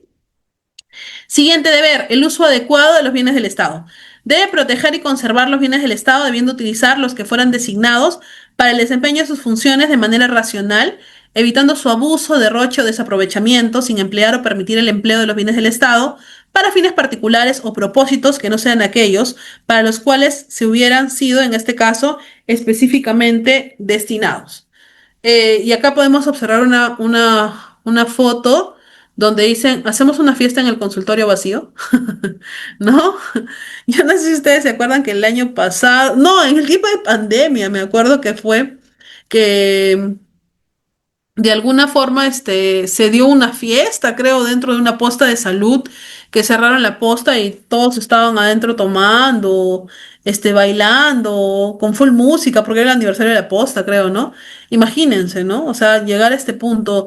Hay algo de lo cual no me enorgullece definitivamente en mi ciudad, pero yo recuerdo que en una ocasión, hace como unos 3 4 años, fue antes de pandemia, eh, la, una directora de ahí de una de las entidades públicas, no esta gestión, por si acaso fue la gestión anterior, hizo una fiesta de Halloween y decoró toda la oficina de Halloween e inclusive había un concurso de disfraces. Ella también estaba disfrazada, bien gatúbela con su traje, y se tomaron fotografías y todo y las publicaron en redes sociales y era en horario de oficina. Entonces ya se imaginan que la OSI les cayó con todo, pues, ¿no? Porque tú puedes hacerlo, en realidad la OSI no te prohíbe que vayas disfrazado si quieres al trabajo, lo puedes hacer, pero el detalle está en que tú no puedes utilizar o no puedes hacer uso de recursos públicos para un fin particular. Ahora ustedes miran, pero solamente estaban tomándose fotos, ya, pero es que ese tiempo de producción, de trabajo, debería estar dedicado a eso, a cumplir con su función, no a realizar otro tipo de actividades, sobre todo que no se encuentren en ningún tipo de programación o de plan estratégico para poder desarrollar, ¿ok? Y ustedes me dirán, doctora, ¿y entonces qué pasa, por ejemplo, con las ceremonias por fiestas patrias, con las procesiones que realizan dentro de las entidades? Porque muchas veces esas sí están en un plan de actividades de la entidad, pero si no se encuentran, de ninguna manera van a ser autorizadas, ¿sí? Me dicen en el Hospital de Tumbes en este año celebraron el cumpleaños de una trabajadora. Ay, hay muchas entidades. Hay infinidad de informes de la OSI donde se detallan que definitivamente estamos haciendo un mal uso de los recursos del Estado. La responsabilidad, el deber de responsabilidad. Toda persona que labora en el sector público debe desarrollar sus funciones a cabalidad y en forma integral, asumiendo con pleno respeto su función pública ante situaciones extraordinarias. La servidora o servidor público puede realizar aquellas tareas que por su naturaleza o modalidad no sean las que estrictamente inherentes a su cargo, siempre que ellas resulten necesarias para mitigar, neutralizar o superar las dificultades que se enfrenten, ¿no? Y aquí vemos unos médicos que dicen todo listo, todo bien, no lo hice, nadie lo notará. Miren, durante el tiempo de pandemia, considero yo de que muchos médicos, muchos técnicos en enfermería han hecho mucho más que su función, toda vez de que estábamos en una completa emergencia sanitaria, ¿ya? Lo cual es reconocible, lo cual es entendible, felicitable, hasta cierta manera agradecer porque expusieron su vida, inclusive, ¿no? Para poder brindar un servicio y muchos profesionales fallecieron. No vamos a entrar en el dilema si el COVID existió o no, siempre lo digo por si acaso, porque por ahí a veces hay personas que no creen en eso y bueno, se les respeta la opinión que tienen, pero arriesgaron su vida justamente por la labor que cumplían, igual personal de las Fuerzas Armadas, personas que vendían en boticas, etcétera, ¿no? Por el riesgo que tenías del contagio. Entonces, pero definitivamente si es algo para algo positivo, pues sí les permitimos que de alguna manera puedan cumplir con otras funciones, pero para el tema negativo no, pues, ¿no? De alguna forma las negligencias médicas cuando ocurren, ¿por qué son tan, en este caso, tan mediáticas? Porque aquí lo que estás haciendo es que estás dañando a un ser humano, ¿no? Estás yendo o atentando en contra de la integridad de un ser humano, como hemos visto que fue por un dolor de pierna y terminó pues con el brazo amputado, ¿no? O terminó lamentablemente pues en una situación deplorable por una mala operación o por una mala intervención, imagínense, ¿no? Entonces, de aquí nosotros sabemos cuál es el punto de responsabilidad, inclusive en el sector médico yo considero que tienen que tener mucho más cuidado justamente porque lo que ellos arriesgan es una vida, ¿ok? Ejemplo, los ingenieros de sistemas son importantes, claro que sí, ¿no? Un error de ellos podría ser que la computadora se pierda o que el sistema se caiga, pero imagínense en el caso de que nosotros estemos hablando de vidas humanas. Víctor nos dice que él en la etapa de COVID perdió a su esposa. Lo siento mucho, ¿verdad? Mis más sentidas condolencias, Víctor. Y por eso les decía, el trabajo que cumplió este personal médico es reconocible, se agradece, porque expusieron su vida, ¿no? Y muchas veces esa exposición no ha tenido tal vez el reconocimiento por parte del Estado como es debido, ¿ok? Entonces, aquí sí, pues ellos sí se pusieron la camiseta y asumieron la responsabilidad y arriesgaron su vida. Pero ¿qué ocurre con las personas que lo hicieron y que, bueno, como no arriesgaron su vida y continúan con sus labores, como la de su compañero Víctor, se le reconoció de alguna manera, el Estado tuvo algún tipo de consideración en este caso, ¿ok? Entonces, imagínense, ¿no? Cuán difícil es a veces que el Estado también solamente se dedique a sancionarnos, pero más no a agradecernos o a reconocernos la labor que cumplimos.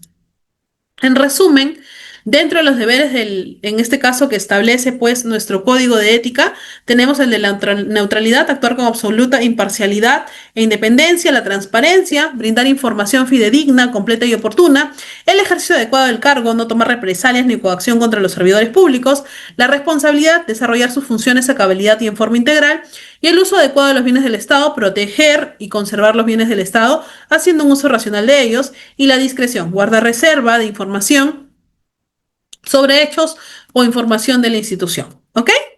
Para poder continuar, vamos a, en este caso, hablar también sobre el otro pilar, las prohibiciones éticas. ¿Sí?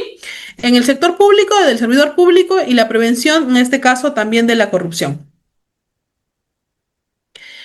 Mauro, en el caso de fiscales y jueces que juzgan o envían a prisión a personas por no estar cerca o que fueron difamadas sin pruebas. Definitivamente, ¿no? Muchas veces el abuso de la autoridad. Hace mucho tiempo yo vi un caso que supuestamente habían encontrado unas personas que se dedicaban al TIT, al tráfico ilícito de drogas, y luego, mediante unas grabaciones brindadas por la municipalidad, se puede lograr observar que eran los mismos policías los que sembraban la droga, ¿no? Entonces, y que era toda una mafia que se dedicaba a eso, y que buscaban que en este caso ellos hacían como que habían encontrado la droga dentro de tu carro y lógicamente tú habías dejado, o sea, perdón, tú habías dejado estacionar tu carro en la calle, ¿ya? Y cuando llegabas había como que todo un, todo un contingente policial afuera de tu carro indicándote de que habían encontrado droga en tu carro, lógicamente en cantidades que superaban el consumo personal que podría tener una persona. Y tú decías como que, no, o sea, yo ni siquiera consumo drogas, ¿no? Y te decían, no, pero que lo hemos encontrado y que te llevaban a la comisaría inclusive, y en la comisaría te decían, ¿sabes qué? Mira, si tú quieres salir, yo te sugiero de que tú pagues un monto y por este monto vas a poder salir sin problemas, vamos a hacer de cuenta que nada ha pasado, pero que tienes que hacerlo antes que llegue el fiscal, porque una vez que llegue el fiscal ya no se va a poder hacer, mira que lo que te hemos encontrado es un monto alto. Entonces, y empezaban con toda esta, de alguna manera, actuar en contra de la persona X, y la persona por susto que hacía cedía, ¿no? Y decía, sí, está bien, ya, mira, voy a pagar. Entonces, imagínense, ¿no? ¿Qué tipo de autoridades tenemos? ¿Qué protección podemos buscar? Dentro de las prohibiciones del sector del servidor público tenemos la de mantener el interés de conflicto, hacer un mal uso de la información privilegiada, obtener ventajas indebidas, presionar, amenazar y acosar y realizar actividades de proselitismo político. El mantener intereses de conflicto. Mantener relaciones o aceptar situaciones en cuyo contexto sus intereses personales, laborales, económicos o financieros puedan estar en un conflicto con el cumplimiento de los deberes y las funciones a su cargo. Y aquí les quisiera dar un ejemplo, ¿ok? Pedro es el servidor público encargado de decidir sobre el otorgamiento de becas de estudios para estudios, perdón, sobre el otorgamiento de becas para estudios superiores. Entre las personas que postulan a la beca se encuentra su sobrina, a quien se beneficia con su decisión. Independientemente de que su sobrina cuente o no con los requisitos para obtener dicha beca, el actuar de Pedro sería el indebido. ¿Por qué? Porque le corresponde a él que de alguna forma vamos a tener que en muchos casos inhibirnos, porque el corazón a veces nos gana, ¿verdad? Porque tú no vas a querer que un hermano, que un sobrino, que un primo pierda algo que sabemos que podría ser beneficioso. Lo mismo ocurre, por ejemplo, en el caso de los jueces, de los fiscales, de policías o de cualquier tipo de autoridad que tenga en su poder la decisión sobre actuar o sobre poder sancionar a alguien, y que este alguien sea un familiar cercano, ¿no? Porque no lo vamos a sancionar, pues, o vamos a buscar tal vez salvarlo de cualquier tipo de delito o de falta, ¿ok? Porque no puedo hacerlo, es mi sangre, ¿no? Imagínense. Entonces, ¿qué voy a hacer en estos casos? Busco inhibirme, pues, ¿no? Para evitar así el conflicto de intereses del cual hablábamos hace un momento. Obtener ventajas indebidas, obtener o procurar beneficios o ventajas indebidas para sí o para, en este caso, terceras personas mediante el uso del cargo, autoridad, influencia, apariencia o influencia. Un proveedor nos dio un regalo, un viaje, nada más nos regaló. A mí me pareció bastante importante una política que se manejó un tiempo en el MEF. Bueno, no, yo no vivo en Lima, Así que donde yo estoy es el Conectamef, que son las oficinas, en este caso, referenciales que pertenecen o enlaces, oficinas de enlace del MEF, ¿no? Del Ministerio de Economía y Finanzas, que tenían un cartel bastante curioso en cada una de las computadoras donde decía, no aceptamos ningún tipo de regalo. Y salía un regalo con un círculo así de prohibido. ¿Y por qué creen ustedes que eso se da? Porque el recibir un regalo, de alguna forma, genera un compromiso, ¿ok? El que alguien me invite una galleta, una gaseosa, una empanadita, ¿no? Hace de que yo me sienta comprometida que como él ha sido amable conmigo, yo también tengo que ser amable con él. Entonces, ahora claro, no les estoy diciendo que, ay, se van a vender por una empanada, ¿no? Sino que de alguna manera me refiero a que por más pequeño que el presente sea, nosotros ya nos vamos a sentir comprometidos. Y esa no es la idea, pues. En cambio, si tú no le recibes nada, no tienes que deberle, no vas a tener ningún tipo de compromiso con esa persona. Y si le tienes que decir que no, pues simplemente le dices no. ¿Ok? Pero si yo acepto, como por ejemplo un ticket, ¿no? De un regalo, imagínense, ¿no? Si esa persona viene y me pide algo, ¿cómo le digo que no?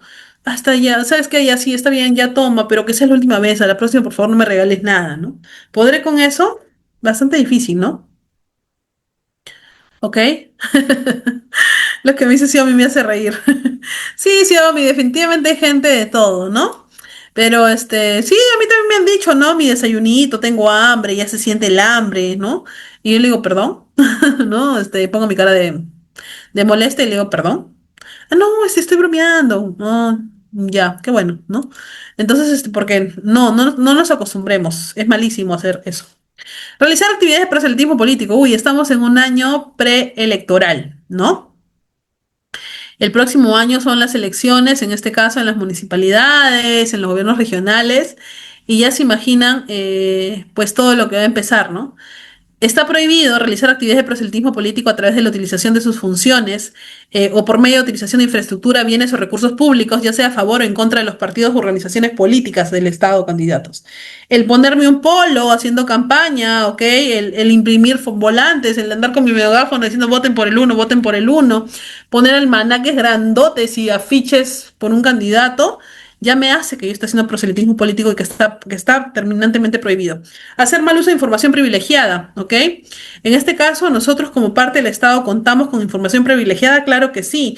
No podemos utilizarlo. ¿Qué pasaría si, por ejemplo, yo trabajo en una radio y empiezo a hablar sobre información, pues, que lógicamente solo yo tengo acceso? Imagínense el perjuicio que podría causar. Y definitivamente, pues, presionar, amenazar o acosar, ¿no? Ejerce presiones, amenazas o acoso sexual contra servidores o subordinados que puedan afectar la dignidad de la persona. Recordemos que nuestra Constitución Política del Perú señala claramente que el fin del Estado es proteger la dignidad de toda la persona. No podemos permitir que de ninguna manera se cometa ningún tipo de abuso en contra de algún servidor, no solamente de un servidor, en contra de cualquier persona, ¿ok? Entonces hemos visto, ¿no es cierto?, que tenemos dentro de las prohibiciones, en este caso, del sector público, mantener intereses de conflicto, obtener ventajas indebidas, realizar actividades de proselitismo, hacer mal uso de la información privilegiada y presionar, amenazar o acosar. ¿Sí? Ahora sí vamos a continuar y vamos a pasar, en este caso, a los incentivos al reconocimiento y a la cultura organizacional ética de la administración. Los incentivos, los reconocimientos y la cultura organizacional ética son fundamentales en la administración pública para poder asegurar la integridad, promover un servicio público eficiente y mejorar el desempeño público, en este caso institucional. Esto se logra estableciendo normas de conductas claras, reconociendo explícitamente el cumplimiento de códigos éticos y las buenas prácticas y fomentando la cultura que valore la honestidad.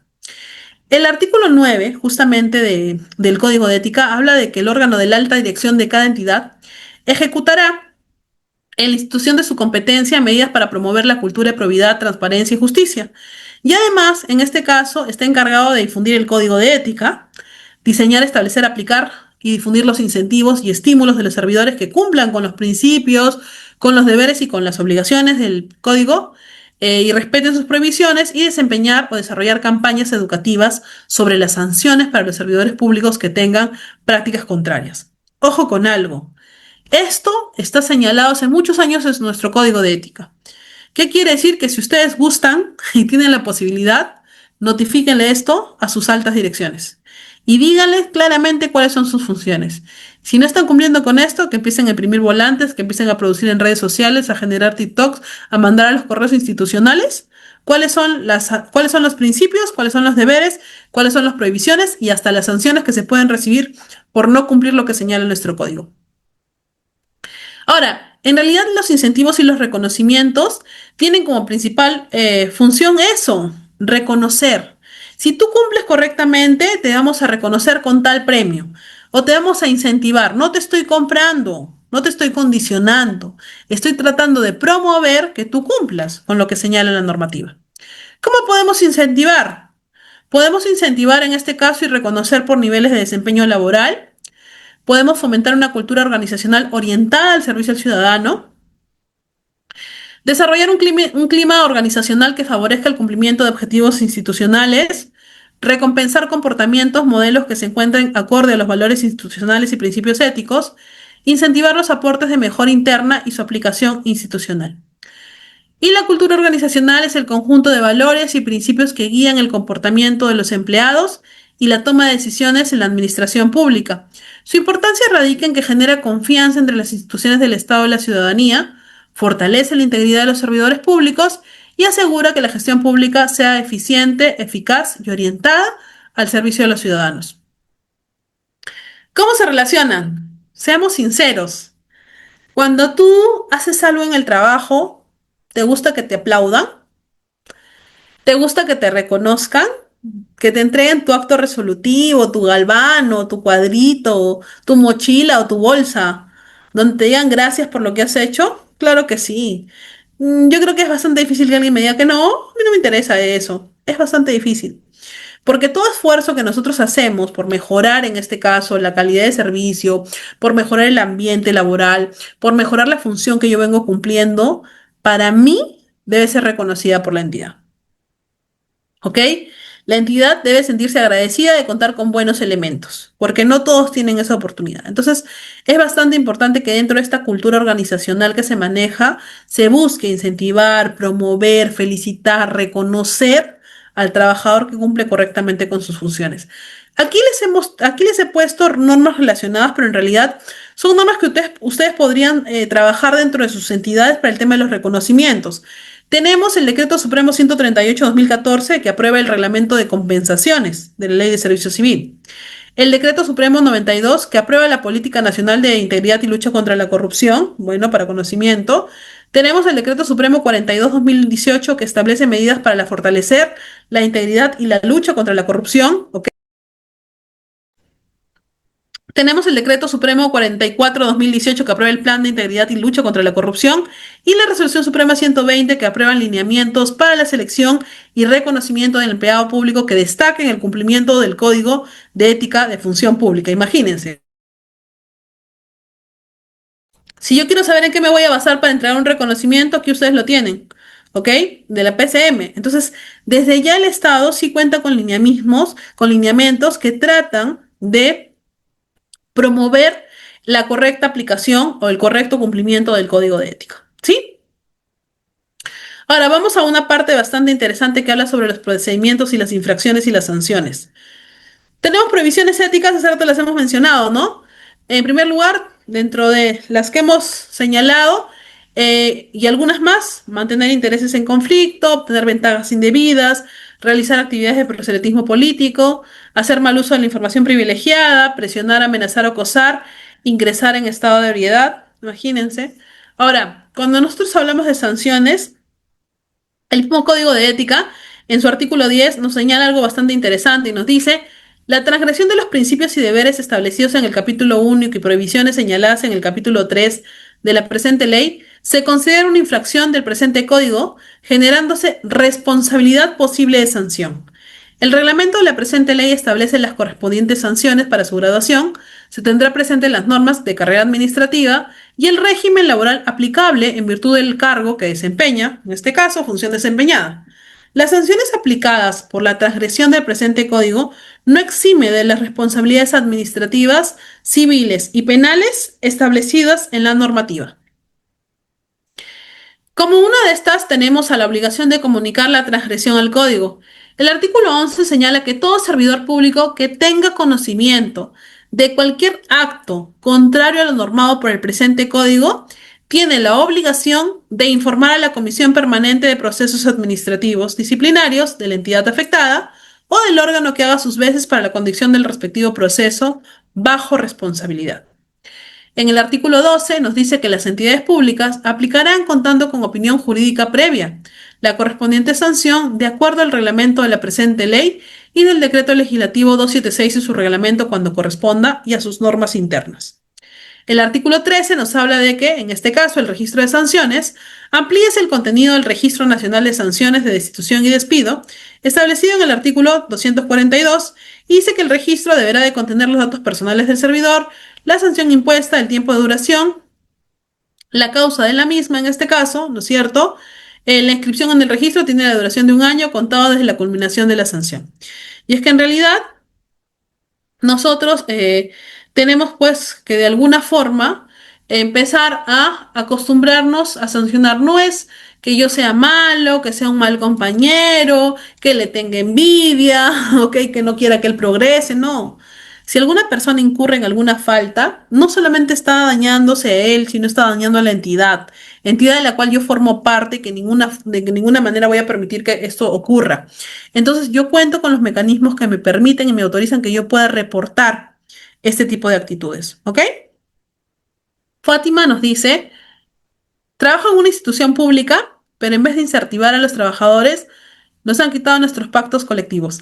Bueno, en realidad, el pacto colectivo, si bien es cierto, es un beneficio que pertenece a los sindicatos, se me hace bastante raro, Fátima, porque el pacto colectivo son derechos ya ganados y derechos adquiridos, los que ustedes han logrado año a año.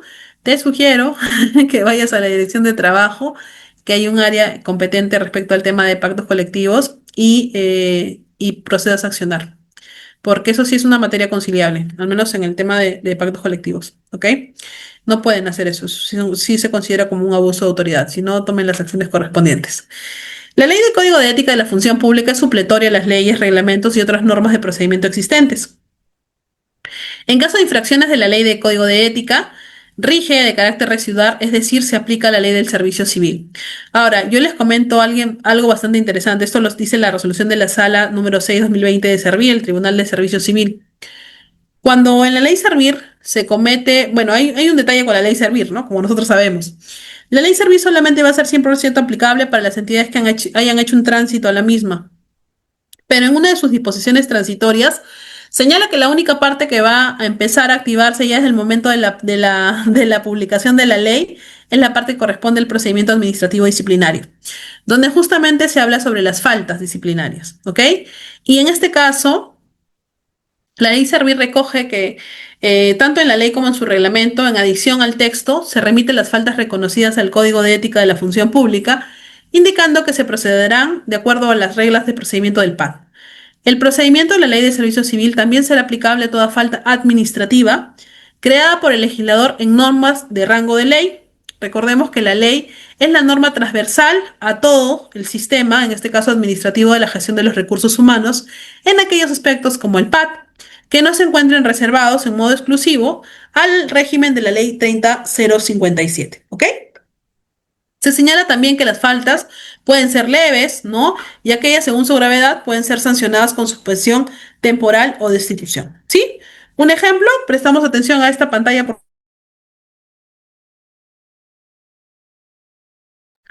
Aquí hablamos de las faltas leves y de las faltas graves y muy graves. Las faltas leves se pueden sancionar con imposiciones como la amonestación verbal, la amonestación escrita y las desarrolladas en el RIS, que es el Reglamento Interno de Servidores Civiles, y las faltas consideradas graves y muy graves, si bien es cierto, ni la ley ni su reglamento establece una clasificación de faltas administrativas graves o muy graves, se establece un listado listado de infracciones y también atenuantes para efectos de poner una sanción administrativa. Y en el Código de Ética hay una parte bastante interesante que dice que la transgresión de los principios, de los deberes y las obligaciones y previsiones generan responsabilidad pasible de sanción, de acuerdo a la ley, que podrían ser las siguientes sanciones. Amonestación, que puede ser verbal o escrita. ¿En qué consiste? Si me preguntan. La amonestación verbal es que yo llame al trabajador a mi oficina y le diga, ¿sabes qué, Juan Pérez? Has hecho mal En este sentido, por favor, no lo vuelvas a hacer. ¿Sí? La amonestación escrita es que yo le digo a Juan Pérez, mediante un documento le hago un llamado de atención porque no cumplió correctamente con sus funciones. La multa de hasta 12 UITs. La suspensión por algunos días, sin goce, lógicamente. ¿Ok? La resolución contractual, que es decir, que simplemente resolvemos, bueno, en el caso ya hablamos ahí en otro nivel. Y la destitución o despido, que es simplemente, chao, ¿no? No te veo más dentro de la entidad. ¿Ok?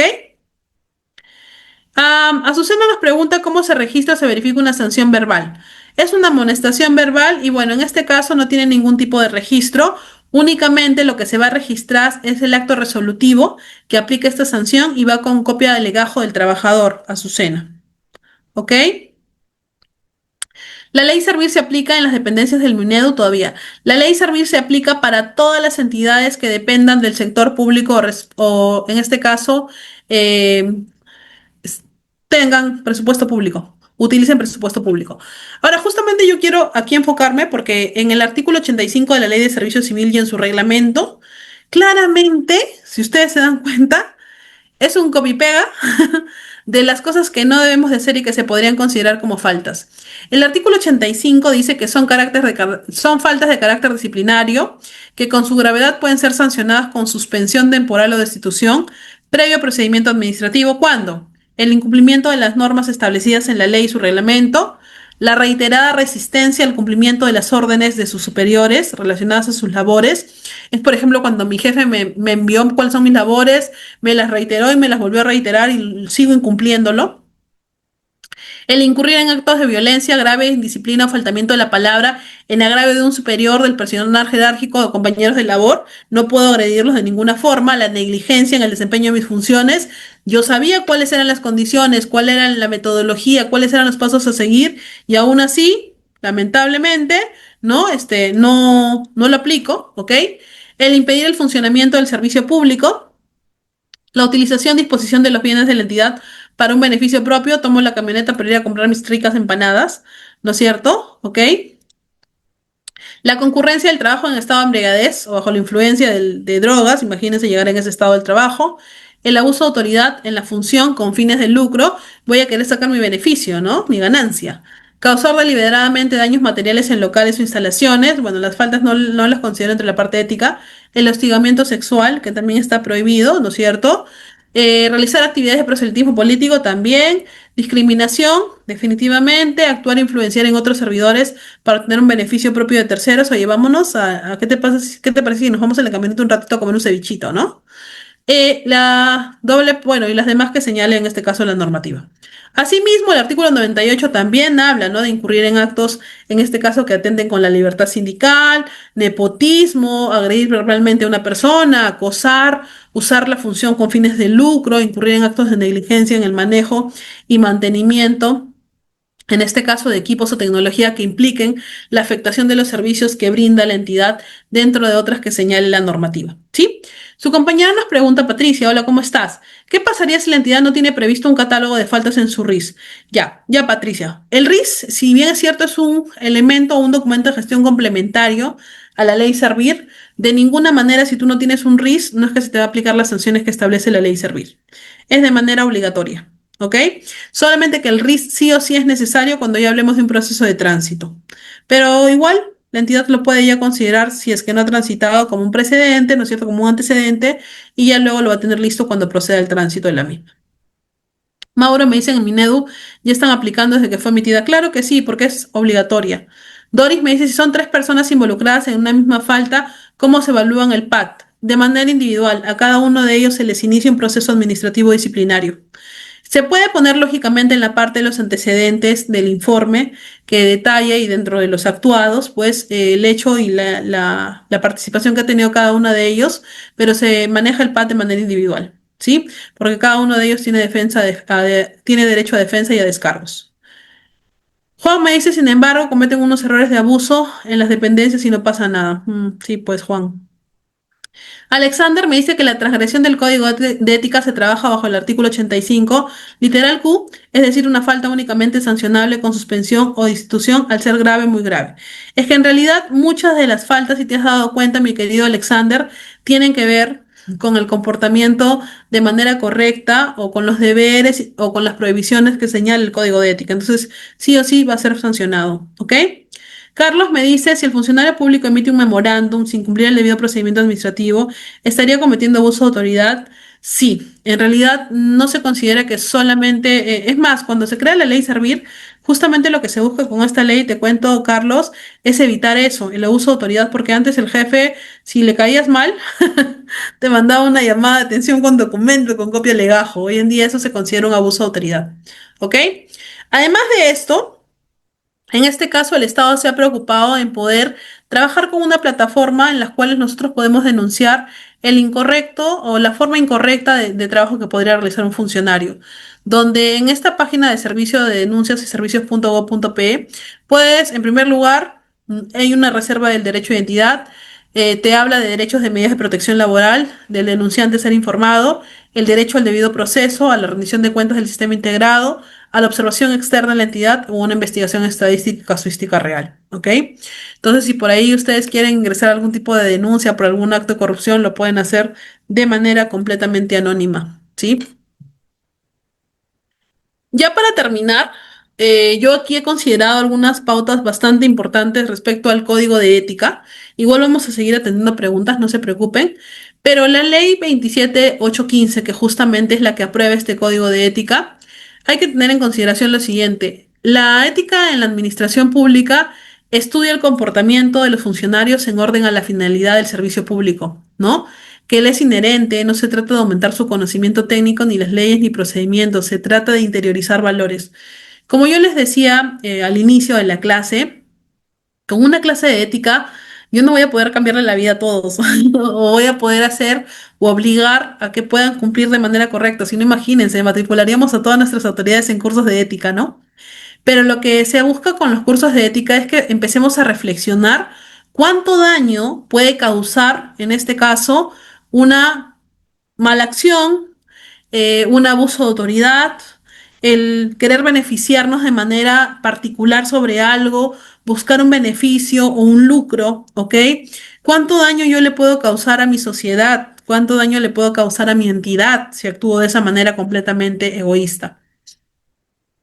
Como decía Aristóteles hace más de 25 siglos, que en realidad es una persona, bueno, es un capo, ¿no? Este hombre, pero bueno, fue un capo, ¿no? Pero valoro mucho el tema del análisis ético que él decía, porque él hablaba justamente de la felicidad plena, ¿no? No tanto referida al tema material, sino al tema emocional. Y él estudiaba la ética no para saber qué es una virtud, sino para aprender a hacernos virtuosos y buenos, ¿no? En ese sentido, la ética pública debe ayudar en el proceso del comportamiento del funcionario y el gestor público a través del autocontrol y el uso correcto de la razón a partir de la idea del servicio a la colectividad.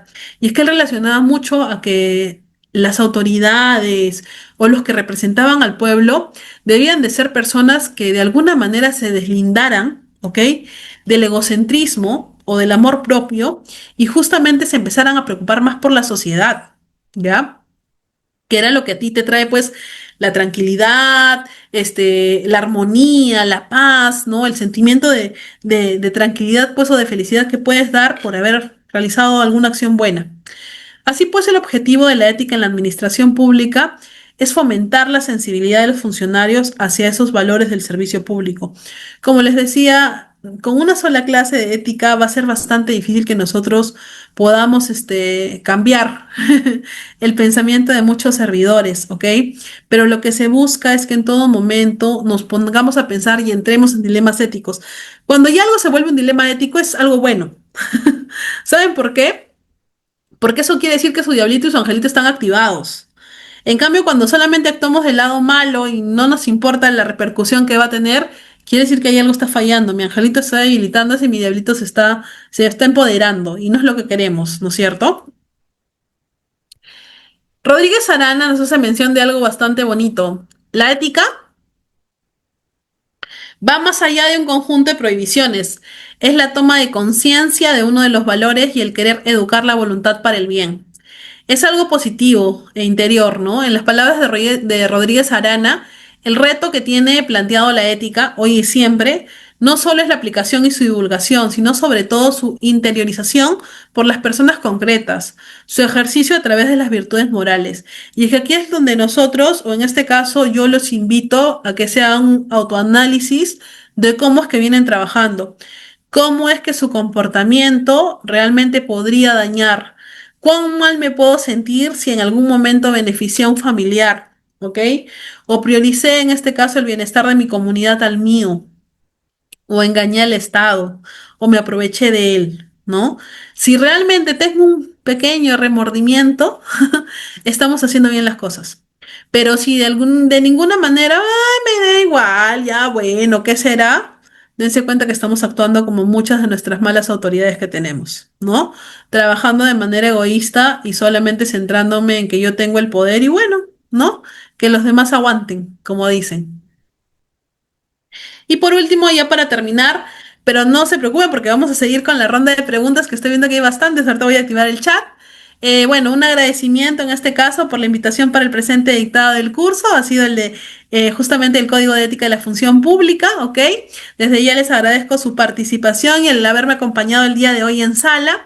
Tengo una red social que es de acceso público, que estoy como MG Natalia Bamón de R, así que los invito a un poquito de cherry, siempre sabe el coordinador, ¿no? Desde donde de alguna manera puedo atenderlos por Messenger, por interno, ¿ok? Alguna de las consultas que ustedes me hagan.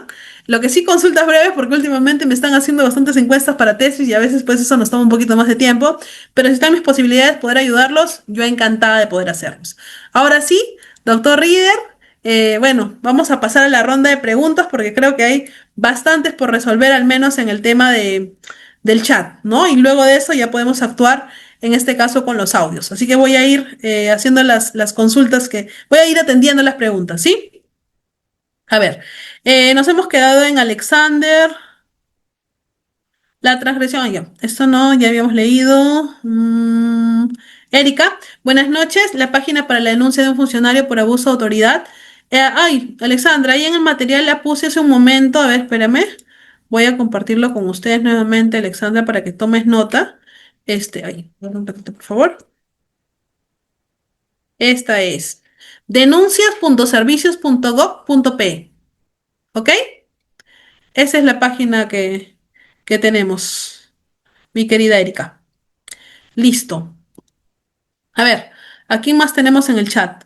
Eh, Juan, ¿se podría poner la incurrencia de faltas en el libro de reclamaciones y qué consecuencias tendría? Claro que sí, puedes hacerlo y como de acuerdo a la norma que regula los libros de reclamaciones, la entidad va a tener que proceder a informarte al respecto en un plazo máximo de 30 días, ¿ok? Pero ojo con algo, no en todos los casos que hayan reclamos es posible que esto pueda iniciar una sanción en contra del servidor que ha actuado de mala manera, ¿no? Alfredo me dices exacto, Aristóteles. Raúl me dice la ética alcanza a los miembros de las Fuerzas Armadas y PNP. ¿De qué forma y cómo se aplica? Definitivamente, Raúl. Como hace rato lo comenté, el código de ética es para todos los servidores públicos y las Fuerzas Armadas se encuentran dentro de ellas. Ahora hay un punto especial. Las Fuerzas Armadas, aparte de tener el código de ética, ¿ok? Que lo tenemos de manera general, ellos también tienen su propio código de ética interno. Y ahí también establecen cuáles son sus lineamientos, su forma de trabajo y sus propias sanciones. Porque en el caso de nosotros, por ejemplo, nosotros hablamos del servidor público, de que sí, que suspensión de goce, en el caso de ellos, cuando es una falta grave, se les puede sancionar y, por ejemplo, no se les deja participar en un próximo concurso de ascenso, se les retrasa 2 grados, se les retrasa 1 grado, se lo manda al Tribunal de Honor, o sea, es de acuerdo, también tiene sus propias sanciones, ¿ok? De manera ya a nivel de entidad. Alfredo me dice que los valores vienen de casa, definitivamente. Juan, deberían tener esa vocación al servicio del administrado. Gracias, Juan, a ti. Eh, Lisette, me dice ya de la tesis. No les digo si estoy llena de encuestas para tesis, no se preocupen, ya estoy acostumbrada. Solamente que pocas preguntas, por favor. A veces el tren me han llenado como con 27 preguntas. Carlos me dice un caso real. Un servidor público que trabaja en el área de fiscalización y vende instrumentos de medición de temperatura y humedad a algunos establecimientos farmacéuticos que son inspeccionados por un equipo del que forma parte.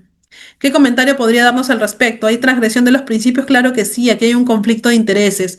En este tipo de casos, lo que yo le sugiero es, yo no le estoy diciendo al trabajador renuncia, pero sí sabes qué, trata de inhibirte, al menos en lo que corresponde pues al área que tú estás desarrollando, ¿ok? Entonces yo no podría, por ejemplo, si yo soy, ya, yo me encargo en la municipalidad de ver lo que son las licencias de funcionamiento y tengo mi tienda, ¿ya? Y que yo mismo me voy a fiscalizar, ¿ustedes creen que yo mismo me voy a poner una sanción y decir, oye Natalia, ¿sabes qué? No está el extintor donde debería de estar. Oye, ¿sabes qué, Natalia? La puerta no es de fácil acceso. Oye, Natalia, ¿sabes qué? Tus productos están vencidos. ¿Ustedes creen que yo me voy a poder fiscalizar yo misma? Va a ser difícil, por no decir imposible. Entonces, ¿qué hago en esos casos? Me inhibo. Que otra persona venga y me haga la supervisión, la fiscalización, ¿no? No me están indicando, la ley no te está prohibiendo que te dediques a ese rubro. Simplemente en algunas cosas tienes que inhibirte. Lo mismo ocurre no solamente en municipalidades, ocurre en el Poder Judicial, en la Fiscalía, en las Fuerzas Armadas, hasta en su mismo trabajo. ¿Qué sucede si, por ejemplo, ustedes son partes del comité de ética y la persona sancionada es su hermano o la persona sancionada es su pareja? Porque a veces conocemos a nuestras parejas en el trabajo, ¿no? Entonces, ¿ustedes creen que van a actuar de la misma manera, de manera neutral? Es bastante difícil. Entonces, ¿qué es preferible en esos casos? Inhibirte, ¿ok? Azucena me dice, no me quedó clara la respuesta que dio en el caso de las faltas no contempladas en el RIC. No es el RIC, es el RIS, Azucena. El RIS es un reglamento interno de sanciones de servicio civil. Y como te decía, es un documento de gestión que señala la norma del servicio civil, pero que no es obligatoria para poder aplicar cualquier tipo de sanción. ¿Cuándo es necesario el RIS? Cuando tú estás en un proceso de tránsito, uno de los documentos de gestión dentro de los muchos que se tienen que modificar es el RIS, o sea, tener ya implementado tu RIS. Pero si tú no lo tienes, no es que tampoco no voy a poder aplicar nada de la ley Servir. Se aplica de igual manera. Solo que el RIS es de alguna manera, es importante porque se alinea a la estructura que tú manejas dentro de tu entidad. Nada más. ¿Ok? Doctora, ¿se puede aplicar para los practicantes el código? Mira, los practicantes hoy en día sabemos que entran por un convenio, pero ya forman parte, tienen un vínculo laboral, entonces claro que también es aplicable para ellos, ¿sí? Max me pregunta, ¿qué importancia tiene la ley 27815 en el entorno hospitalario y qué repercusiones tendría el no considerarlo? Mi pregunta es porque, porque me presentaré al Hospital Rebagliategui, donde las bases de la convocatoria exigen conocer sobre esta ley y no sé qué me puedan preguntar. Porque hace un momento hablamos sobre el tema de la responsabilidad. ¿Cómo te aplicas? Bueno, yo no sé si estás postulando para una plaza de doctor, de médico, pero te doy un ejemplo.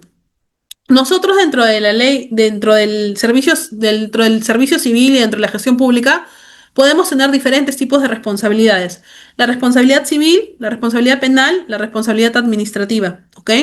Vamos a hacer de cuenta que tú estás trabajando como médico de turno y resulta de que te quedaste dormido y no quisiste salir a hacer tu guardia y simplemente mandaste a una enfermera y le dijiste a la enfermera, ¿sabes qué? Atiende tú porque la verdad que yo tengo bastante sueño cuando estabas dentro de tu turno y lamentablemente en ese momento te llega un paciente en un estado muy grave de salud. Y tú decides no atenderlo porque tiene sueño. Y esta persona, lamentablemente, vuelvo a repetir, valga la redundancia, pierde la vida. Aquí a ti se te va a investigar en la parte penal por la negligencia que has cometido y porque expusiste a esta persona, lógicamente, ¿no? A un delito en contra de la vida y la salud. En la parte penal. En la parte civil, por el posible perjuicio que le estás causando a su familia tras la muerte de esta persona. Y en la parte administrativa, porque tú no seguiste un protocolo y no cumpliste con las responsabilidades que estaban dentro de tu función, que era que durante tu horario de turno tú estuvieras atento a cualquier emergencia que se podría presentar en tu entidad. Entonces, lógicamente, si tú no sigues tu código de ética o no tienes capacitación respecto al tema del código de ética, no vas a poder entender la importancia que tiene el principio de la responsabilidad dentro de las funciones que debes de cumplir. ¿Ok? Judith. Judith nos dice, los consolidados de asistencia se manipulan a favor de los trabajadores, se deben publicar donde se denuncia. Es que estamos hablando de qué tipo de consolidados de asistencia, Judith, dentro de una entidad. Ahora, la ley de transparencia, si bien es cierto, señala de que debes de publicar información de manera obligatoria, pero sobre el tema de asistencia personal no habla nada. Pues, tú podrías pedirlo por un tema de transparencia, sí, pero no está de ninguna manera obligados a poder publicarlo. El tema de asistencia no, no es un punto obligatorio. Este, la respuesta está en la presente clase. A ver, Doris me dice el CONAREME, ¿quién lo evalúa en una entidad de salud? ¿Qué es el CONAREME? Consejo Nacional. ¿Me ayudas con eso, Doris? ¿Ok? Exacto, Mauro, es sancionado por las tres normas de manera independiente. Y aquí no va a primar el tema de que ah, ya me sancionaron una vez y me liberé en la parte administrativa y ya no me voy a la parte penal. No, cada una de las responsabilidades es completamente independiente de la otra. Carmen Flores, buenas noches, doctor. ¿El código de ética se aplica para los alcaldes y gobernadores? Claro que sí, es para los funcionarios, como hace rato les mencioné, que sean de confianza, elegidos o reposiciones judiciales, nombrados o electos. Porque recordemos que los que son a elección de la población también se consideran como funcionarios públicos, ¿sí? Azucena, un caso en la entidad que trabajo, el procurador se sabe quién es quien vela por los intereses del Estado, pero uno de sus familiares, hermano, está como abogado de la parte contraria de la entidad. ¿Cuál sería el proceder? Inhibirse, porque no puede en este caso actuar en contra de su hermano, como les decía. Exacto, solicitar inhibirse. ¿Y quién actuaría? Una persona que esté en este caso como representante o trabajador también de la Procuraduría, entraría en su reemplazo solamente para ese caso. ¿Ok? Mauro, los alcaldes gobernadores, sí, también están incluidos. Son en este caso, no son empleados públicos, son servidores públicos, ¿no? ¿Ok? Listo. Bueno, he tratado de atender todas las... Doctora, si analizamos un poco más a fondo el tema del código de ética, nos dice Jesús, de los consejeros regionales, considerando que ellos gozan de autonomía, ¿sería posible que aplique una sanción únicamente una multa en lugar de una suspensión? De esa manera, quizás no se vulneraría la autonomía de la representación regional y su función fiscalizadora. Pero es que en realidad si no están cumpliendo con su función, nosotros recordemos que dentro de la parte sancionadora de la gestión pública tenemos el principio de la razonabilidad. Entonces, en base a ese principio, nosotros vamos a establecer, yo no podría considerar que, por ejemplo, todo consejero que cometa una falta lo vamos a suspender, sin goce bueno, ni sin goce porque ellos cobran dieta, lo vamos a suspender o lo vamos a inhabilitar de manera, temporal por un mes, ¿ok? Por cumplir mal con su función. Porque no sabemos cuáles son las faltas y cada tema es completamente independiente. Y de acuerdo a la razón de la falta que hayan cometido o del daño que hayan causado, debe ir también la sanción.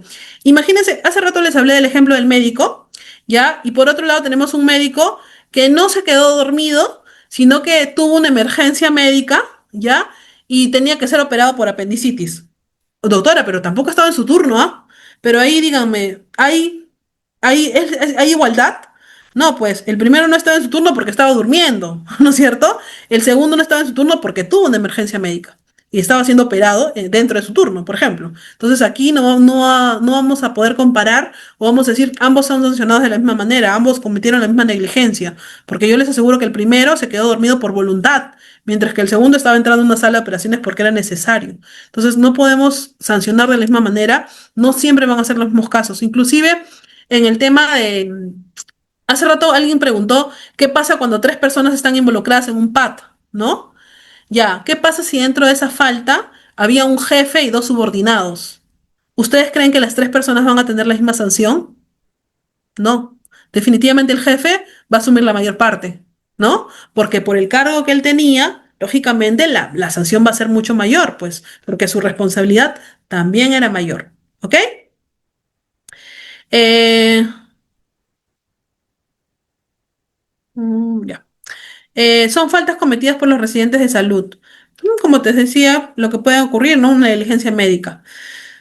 Eh, Carlos me dice, cuando una persona acude por emergencia y en el triaje el personal encargado no les atiende inmediatamente, aduciendo que no corresponde a dicho hospital, ¿qué delito estaría cometiendo? El delito de exposición al peligro, ¿ok? Y delito de atentar contra la salud pública en este caso. ¿Qué procede en ese caso?